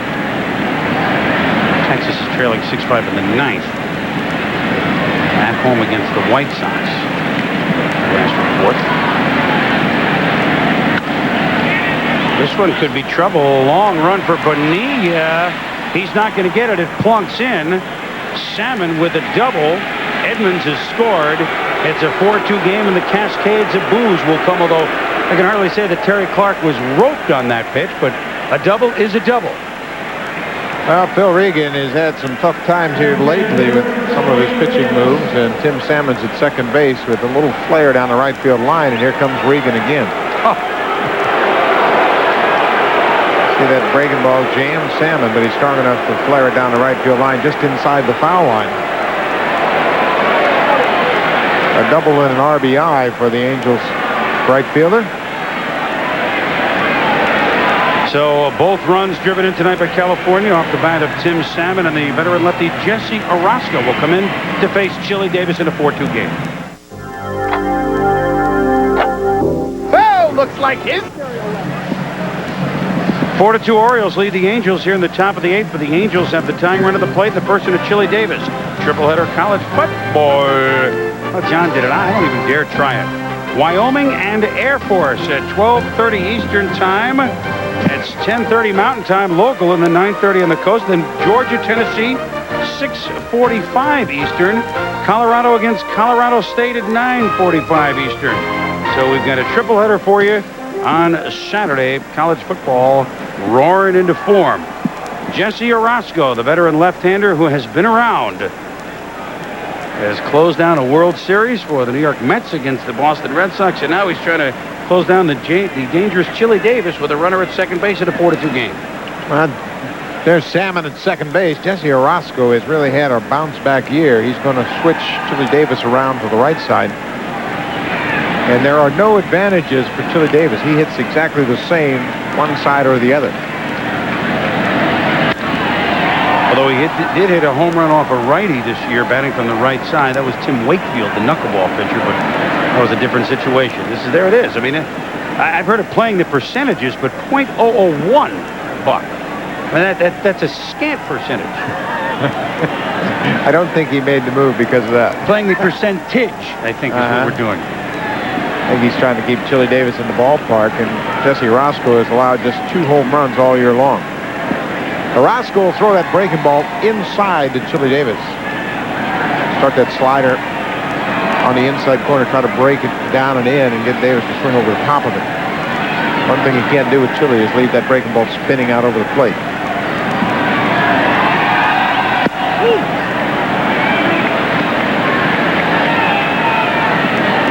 There was a while when the Angels scored 8 or more runs almost every game, Buck. They're scuffling.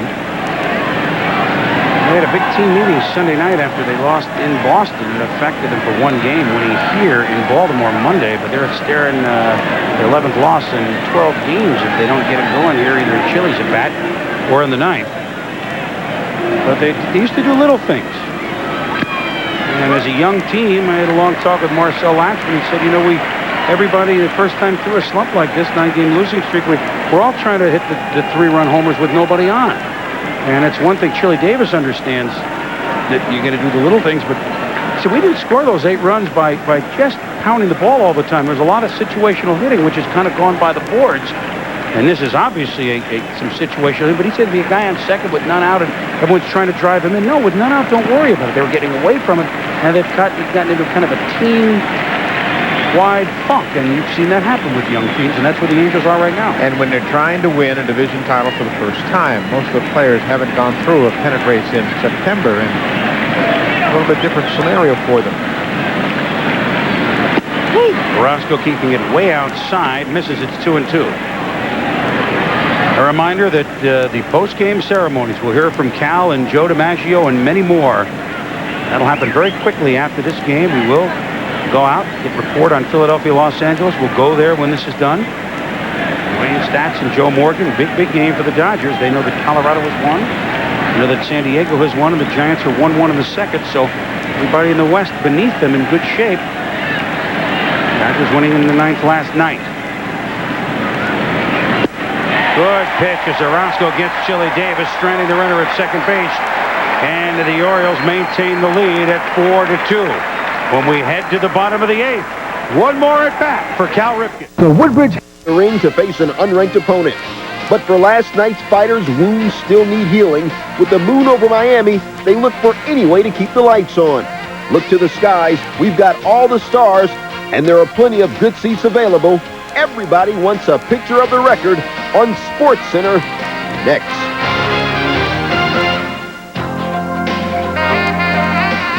Hello, everybody, and welcome to SportsCenter. I'm Larry Beal, along with Stuart Scott. This is ESPN2, and we promise that this show will definitely not be low-cal. Does anyone remember what else was going on the night Aaron broke Babe Ruth's record? Coming up on the big show, Mark Furman retakes the stand at the O.J. Simpson trial. Andre and his do-rag retake the court at the U.S. Open. But first, Cal. Definitely, and this is certainly his night. It started May 30th of 1982 and will continue who knows how long. After going 13 straight years without missing a game, Cal Ripken Jr. was all set to break the record that seemed invincible. Think about it. How many of you have gone 13 straight years without missing a day of work? Not one. And most of you weren't playing shortstop and diving on the ground every night. 96s, over 800 cars, vans, and trucks. All Chryslers and Plymouth, sale price and clearly marked. All Jeeps and Eagles, sale. Sellout crowd on hand, and there is manager Phil Regan writing in Cal's name one more time. Before the game, Cal signing bats for the president and vice president, and there are his children throwing out the game ball. In fact, 2 of them. Cal Ripken Jr. Never played against. Toughest guy you ever played. What a moment. And pick up the action. Scoreless in the first. Tim Salmon with a drive to deep center field. Brady Anderson is retreating and is there and can't hang on. Home run taken up. This night, certainly before the game, is $1 million donation was made to aid ALS research at Johns Hopkins through the sale of these special seats for tonight. That's Dick Dart, who is battling Lou Gehrig's disease, his wife Denise, son Kevin, daughter Lauren. They live in nearby Virginia, and that man made it possible, Cal Ripken. Well, the extra seats were put on the field and sold for $5,000 apiece and donated to Johns Hopkins, and Bobby Bonilla purchased 2 of those seats. You get to keep the seats. That's why he wanted to do it. Well, here's Cal. All he's done tonight is hit a home run in the 4th inning. He flared out his last time up in the 5th with the bases loaded. And he popped to the catcher in the 2nd.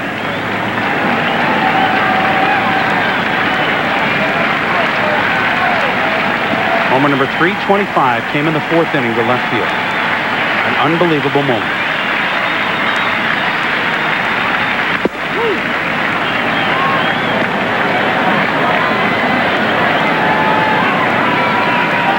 Mike James is the pitcher, the 4th California pitcher tonight.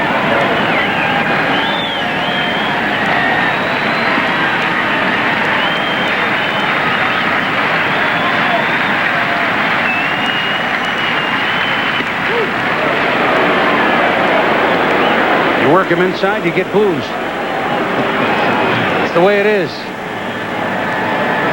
Well, there were suggestions all around the league that although the pitchers were very tentative about pitching Cal inside, but that's where you have to pitch him. Now that the streak is all Cal's, I'll be a little more comfortable. Just foul. Signaled by Al Clark down to third, and what a treat it is for the umpires tonight. It's great to see the umpires standing and applauding along with everybody else. You just think that they're so stoic and just different, and hey, Al Clark told me it was as big as any. I mean, he was with us at the Earthquake game at the World Series and visited the umpires report. He was the biggest thing he's ever done. Larry Barnett, home plate umpire, said the same thing. He, of course, has worked World Series.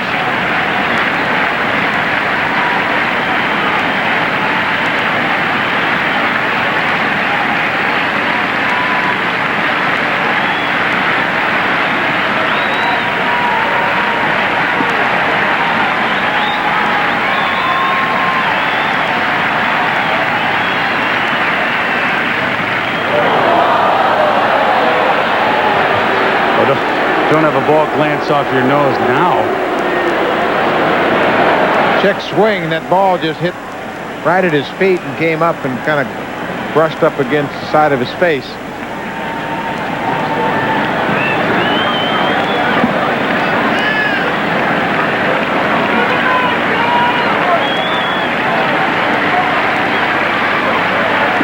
Caught him right in the end of the nose, it looked like. 2-2 is the count. A good Bunbury gets to make a play on a ball hit by Cal. That's fitting. And Bull.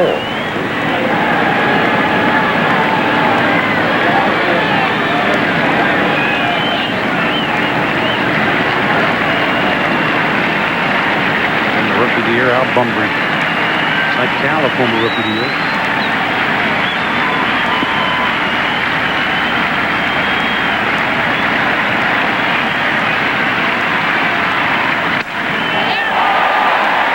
Head, broken bat, nothing phases him.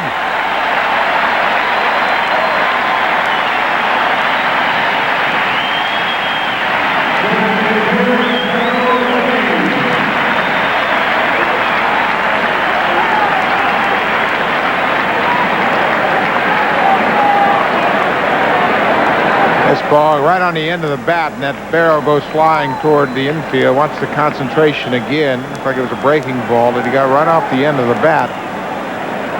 The bat explodes, but he's so strong, he flares it into center field. 2 for 4 tonight here on Cal Ripken's night. Harold Baines fouls it off, so 2 homers and 3 singles the last 2 nights for Cal Ripken. Unbelievable.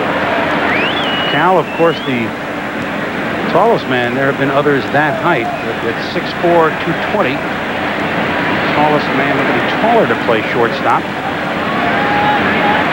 Grew up in nearby Aberdeen, Maryland. Had festivities there. They'll have a parade tomorrow in Baltimore for Cal. And they'll have another parade in Aberdeen tomorrow at supper time. Well, he graduated from Aberdeen, same place that his father graduated, and Billy went there as well.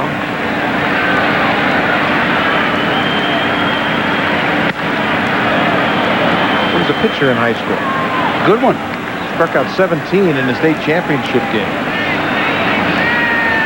And he was concerned that nobody would consider him as an infielder. But it was the Orioles that drafted him, and well, they had some inside reports. Did they not? Feeling about his background.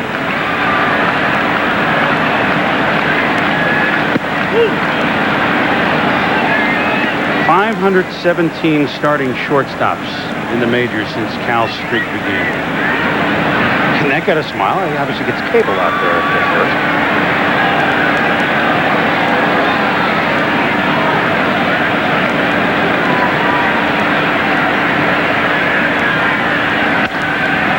.340 have been on the DL this year alone during the streak, not to mention over 3,700 since the streak began on May 30th, 1982. And how about this? He's played in front of over 58 million fans during the streak. Wow. I mean, you can go on and on and on. All these numbers are staggering. The foursome of Tony Gwynn, Wade Boggs. As Bain strikes out, Gwynn, Boggs, Mattingly, and Puckett. When the streak began, had 6 hits in the major leagues, all by Boggs. They now have close to 9,300, those 4 gentlemen. And we'll have more post-game. Cal will address the crowd. Joe DiMaggio really almost playing the role of Lou Gehrig tonight. I mean, that you think about it. John Miller will preside. There you go. Joe and Frank back together. Clipper and number 20. Sawed-off shot by Boyles. Nice running grab by Edmonds, and Cal.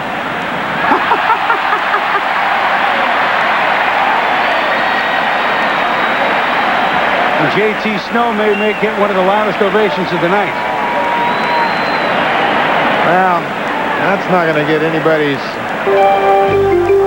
good side in that Angel dugout. They let one get away. Cal, I don't know what happened to him. He was all the way around second base when Edmonds made that catch. Watch Edmonds. He comes running in from his position in center. Nice play. Makes a running catch, and he looks up, and Cal Ripken is standing at second base. And somehow they let him get back to first. He's trying to hit that ball with the back of his head. Unbelievable. Always competing. Unbelievable. Chuck Cottier told me a story, the bench coach of the Orioles. This was in a game, a big game earlier this year, and they were down a run or something. Ripken hit a double. Brady Anderson was at first. I want to get the situation right. And there were runners at first and second, whatever it was. Rip came back in the dugout later and said, "You tell Brady I got to second before he got to third." This is like in a one-run game late, always competing.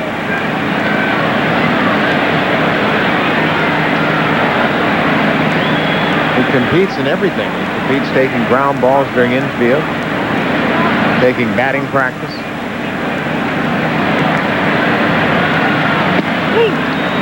Cottier also told me that there was an 11-2 game earlier this year, and about the 8th inning, and Regan sent Cottier down to see if 11-2 Orioles lead, if he'd like to come out. And I think we're in pretty good shape here, Cal. What do you think? Take a couple innings, and Cal said, "Wait a minute." He went over and took the lineup card, saw that he was hitting 5th. He goes, "You know, if we get a couple more runs this at bat, then I'll feel better about it." They're up 11-2 in the 8th. So batting 5th tonight. Not a lot of suspense that he would be in there tonight. Nor has there been for 13.5 seasons. Count is 2-2 on Jeff Houston. Cal at first, 2 out. Hit pretty well to left field. Garrett Anderson is a long run. Oh, he made that look nice and smooth to the young left fielder for the Angels. So Ripken is stranded at first. We are heading to the 9th inning. The Angels with their last shot. The Iron Man cometh to shortstop. I'd like to tell you about my friend Jake. Jake is music. If he's not playing, he's listening to music. He has a legendary music collection. He's got stuff from last century. 8 tracks. The best times we have are just when we sit down and pick up the guitars and play what comes to our heads. Jake's just a great friend. Western got his backstage passes. Yes. Everybody loves him. Not too sure the neighbors do, though. When you're with a friend as good as Jake, shouldn't you have a Heineken?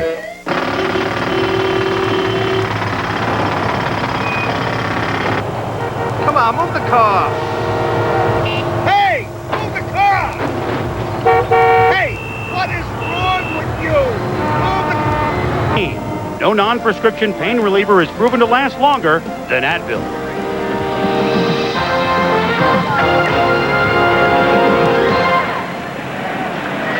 Welcome back to Oriole Park at Camden Yards. Jarvis Brown is a new right fielder going to replace Bobby Bonilla as the Orioles try and close it down on Cal Ripken night. A night that none of us will ever forget. A night that baseball will never forget. Certainly a night that Cal and his family I don't know if they ever dreamed it was possible, but they certainly will never forget. And how high does this streak go, Buck? I mean, it obviously goes through this year. Yeah, there's no reason for him to slow down. He continues to play very well. He's hit his 15th home run here tonight. I mean, he has 2 more years on his contract, which he certainly will obligate. Now, that's another 162 plus 162. I mean, this would be 2,500 if he doesn't miss a game the next couple of years.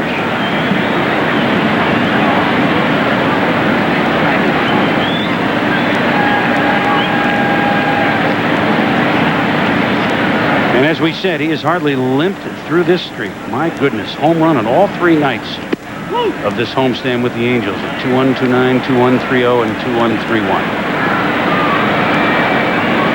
Not only 15 home runs, but he now has 72 ribbies. That's a pretty big number.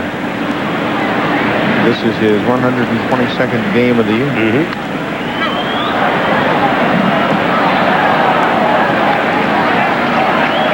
Well, he has had at least 70 RBIs every year since 1982. After the game, they'll clear the field. Cal, Joe DiMaggio, other dignitaries will address the crowd, will address you all at home. I know you don't want to, that remote control that we warned you to keep putting in the 5th inning? It's about time to kind of put that in the kitchen sink and just let it cool out for a while.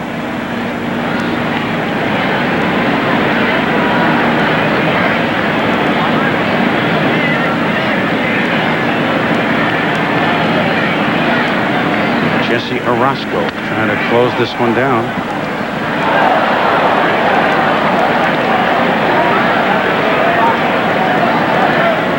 The Orioles would go to 8 below 500, and that's been the bummer of the whole thing, that the streak did not propel them to games like we've seen the last 2 nights. And I'm sure that Mussina, if he thought that they had let Cal down, of course they let themselves down, but yeah, I know that there's gnawing feeling in the Orioles that they part is not supposed to go this way for them as a team. We're supposed to go this way, as Snow is struck out by Orosco, who's faced 2 batters and struck them both out. Chili Davis and JT Snow. JT thought that ball was down. Barnett felt Orosco had made a good pitch. 2 up, 2 strikeouts for Orosco. Yeah, next Wednesday, you and I will be in Cleveland. Talk about one great place to watch a game to another.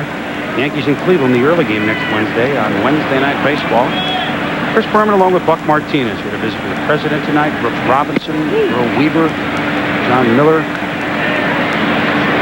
Been fun. Hope you all have enjoyed it at home. This is it's a treat for us at ESPN. If we may just get tell a personal story for just a moment. This is the final day of the 16th year of ESPN. Tomorrow's our anniversary. We begin our 17th season tomorrow. As Orosco gets over there in time for the pitch from Palmeiro, and there's 1 out to go, but I can't think of a better way to end ESPN's most successful year in our 16-year history than tonight. We go roaring into year number 17 tomorrow. Glad we could bring this one to you. 21-31, and Cal Ripken hits a home run.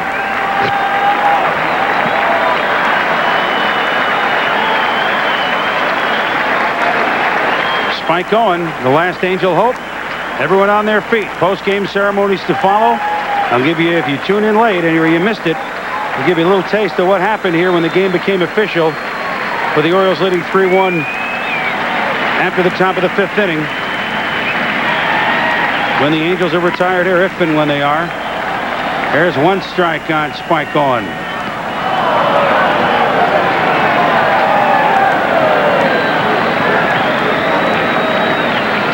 So plenty more here to come from Memorial Park at Camden Yards.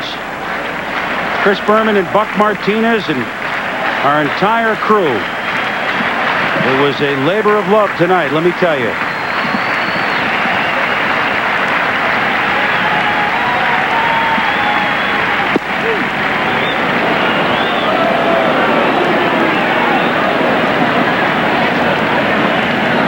I'd be lying, Buck, if I said I didn't shed many a tear tonight. You saw me. And you too? I couldn't talk. I'm glad we didn't have to. Thank goodness we had 23 minutes to compose ourselves.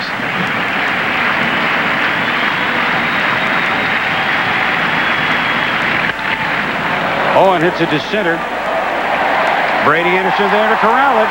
And on Cal Ripken night, tonight he breaks Lou Gehrig's record and extends his consecutive game streak to 2,131. The Orioles on a home run by Ripken and a pair by Paul Merrill and a home run by Bonilla have beaten the California Angels 4-2. The scriptwriter who was here last night was back here tonight. And what we saw here between the fifth innings, between the top and the bottom, we're going to feel some more of that in a few moments. Our post-game ceremonies. And this is, in case you've forgotten, or in case you want to see it again, this was the moment the game became official.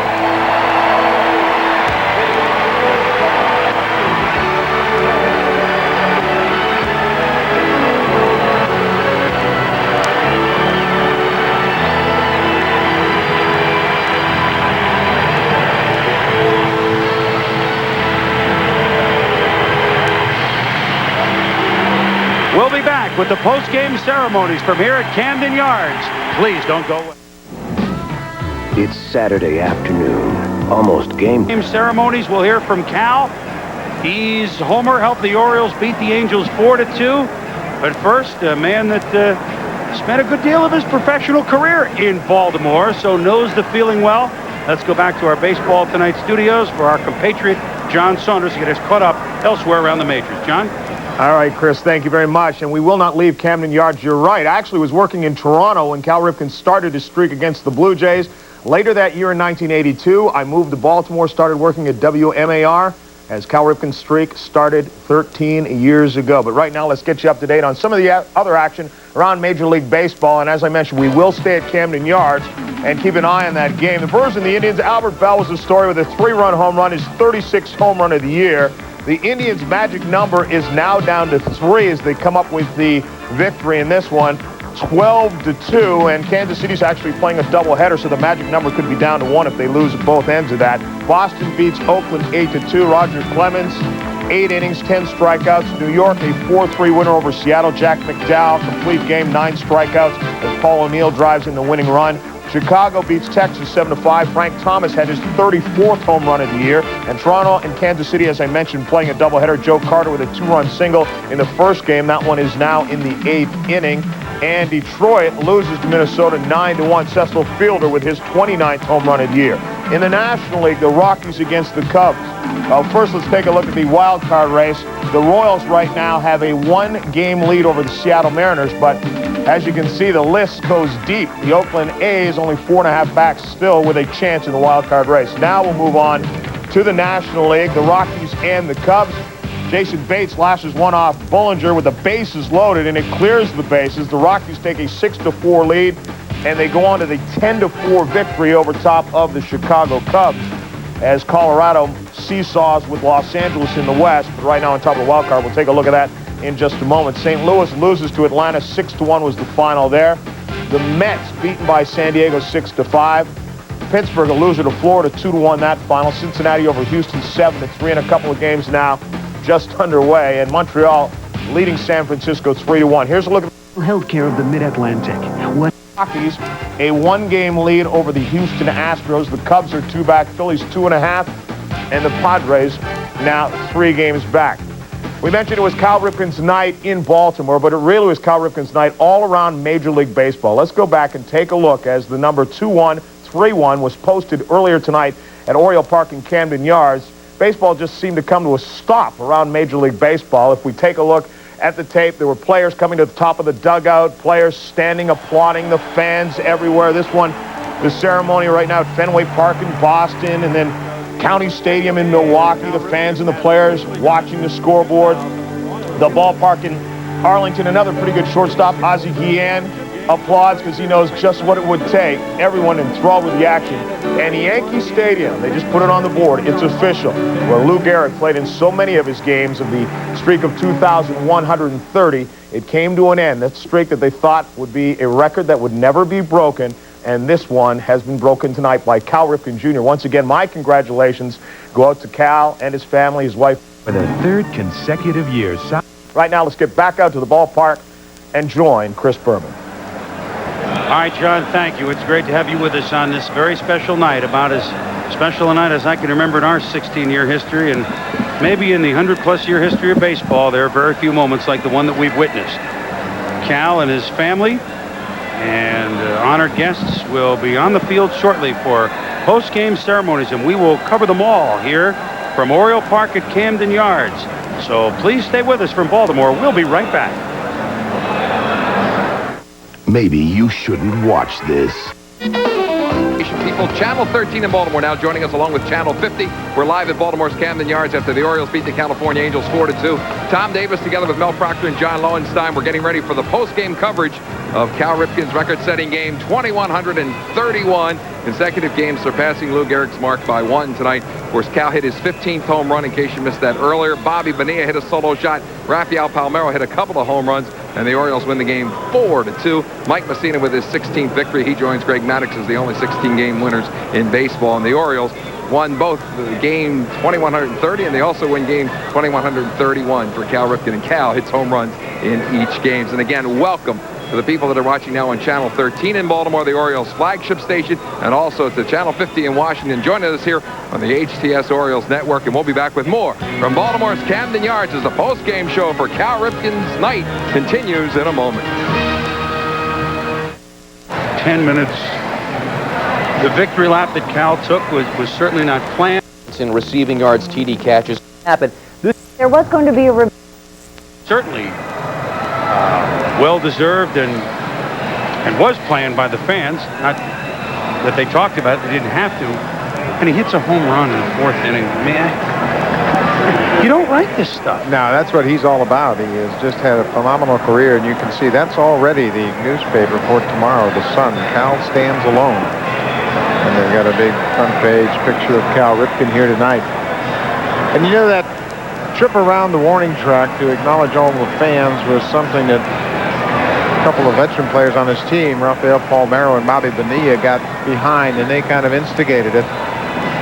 And you can say what you want about the modern-day player not having a sense of history, but both of those ball players right there knew how significant the moment was, and they wanted Cal to go out and show his gratitude to the loyal fans here in Baltimore that have been here year in and year out supporting this great Oriole tradition. Well, I hope the inspiration that we felt last night and tonight will carry over more than just what a great couple of nights of watching games. Last night, when the magical number of 2,130 was unfurled, it hit Cal like a ton of bricks. And then he hit this ball like a ton of bricks in the sixth inning. Gone! Tonight, in the fourth inning. Gone! And then a half inning later, Lou Gehrig's record, gone!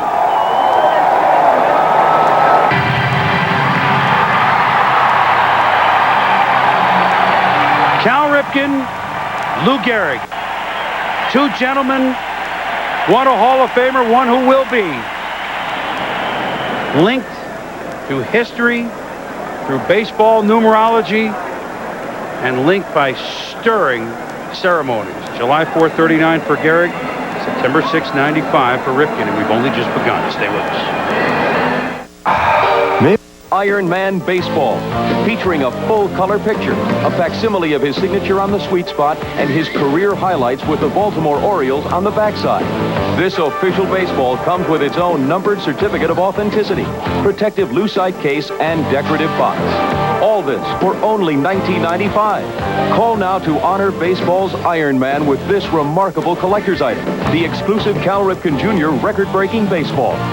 Have your credit card ready and call 1-800-245-9467 or send check or money order for $19.95 plus $3.95 shipping to Cal Ripken Baseball, P.O. Box 78H, Grand Central Station, New York, New York. That number again is 1-800-245-9467. That's 1-800-245-9467. HTS. This is ACC country. Football power. Thompson Hoops. Masters of sports. HTS is the ACC. No one's got more ACC sports. No one delivers more ACC championships than HTS. No one. Period. This is ACC country. This is HTS. And back again at Camden Yards, Tom Davis together with Mel Proctor and John Lowenstein in the record-setting game for Cal Ripken, consecutive game number 2,131, surpassing Lou Gehrig's mark by... Can I just give this... Type of thing with the draping like you saw. 22 minutes and 15 seconds in a Twilight Zone Rod Serling-esque number. That's the amount of consecutive games played by Japanese baseball star Sachio Kenogasa of the Hiroshima Cart. 22-1-15, and the ovation was 22 minutes and 15 seconds. John Saunders, that's kind of a do-do-do-do-do-do-do. We have great moments coming up here from Oriole Park at Camden Yards, but let's get caught up with the latest from John. Thank you very much, Rod Serling, for passing this over to us. We want to tell you that the Phillies and the Dodgers will follow the ceremonies you have there in Baltimore. That game right now is in the bottom of the 5th inning. It is scoreless. If only they had stopped the ovation 45 seconds sooner. 21-30 on the nose. Back to you, Chris. John, how do I do it? All right, John. Rex Barney, the longtime PA announcer here at Baltimore, will get us in.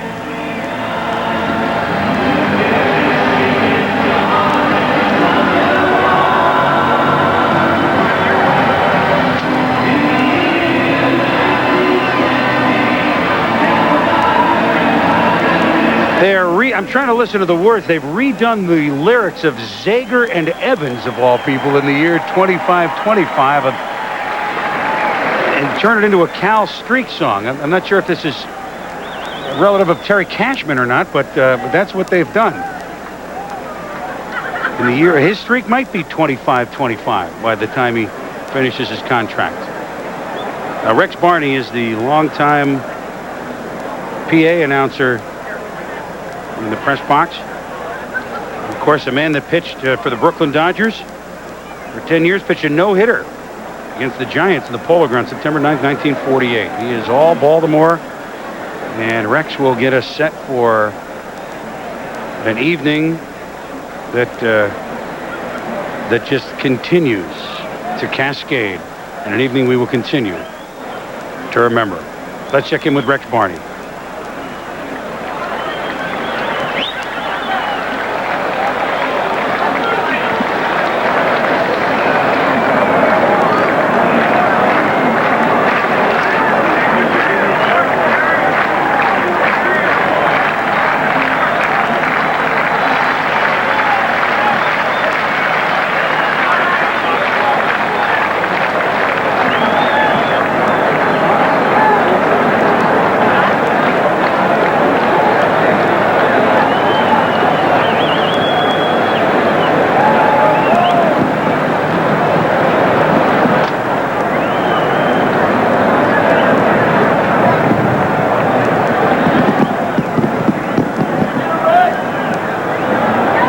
Your attention, please.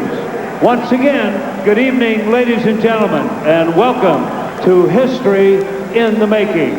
We have some exciting things in store, and to tell you all about them, please welcome Hall of Famer Chuck Thompson and the voice of the Orioles, John Miller.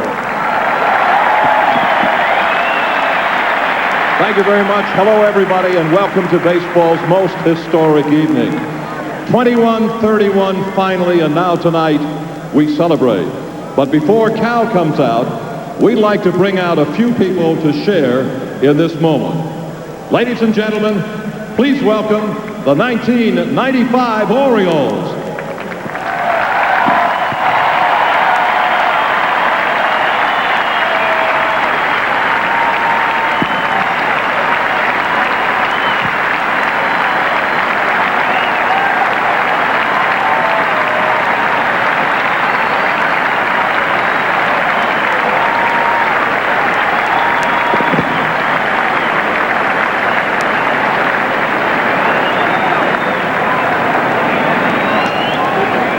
We got them all out here. Everybody's here.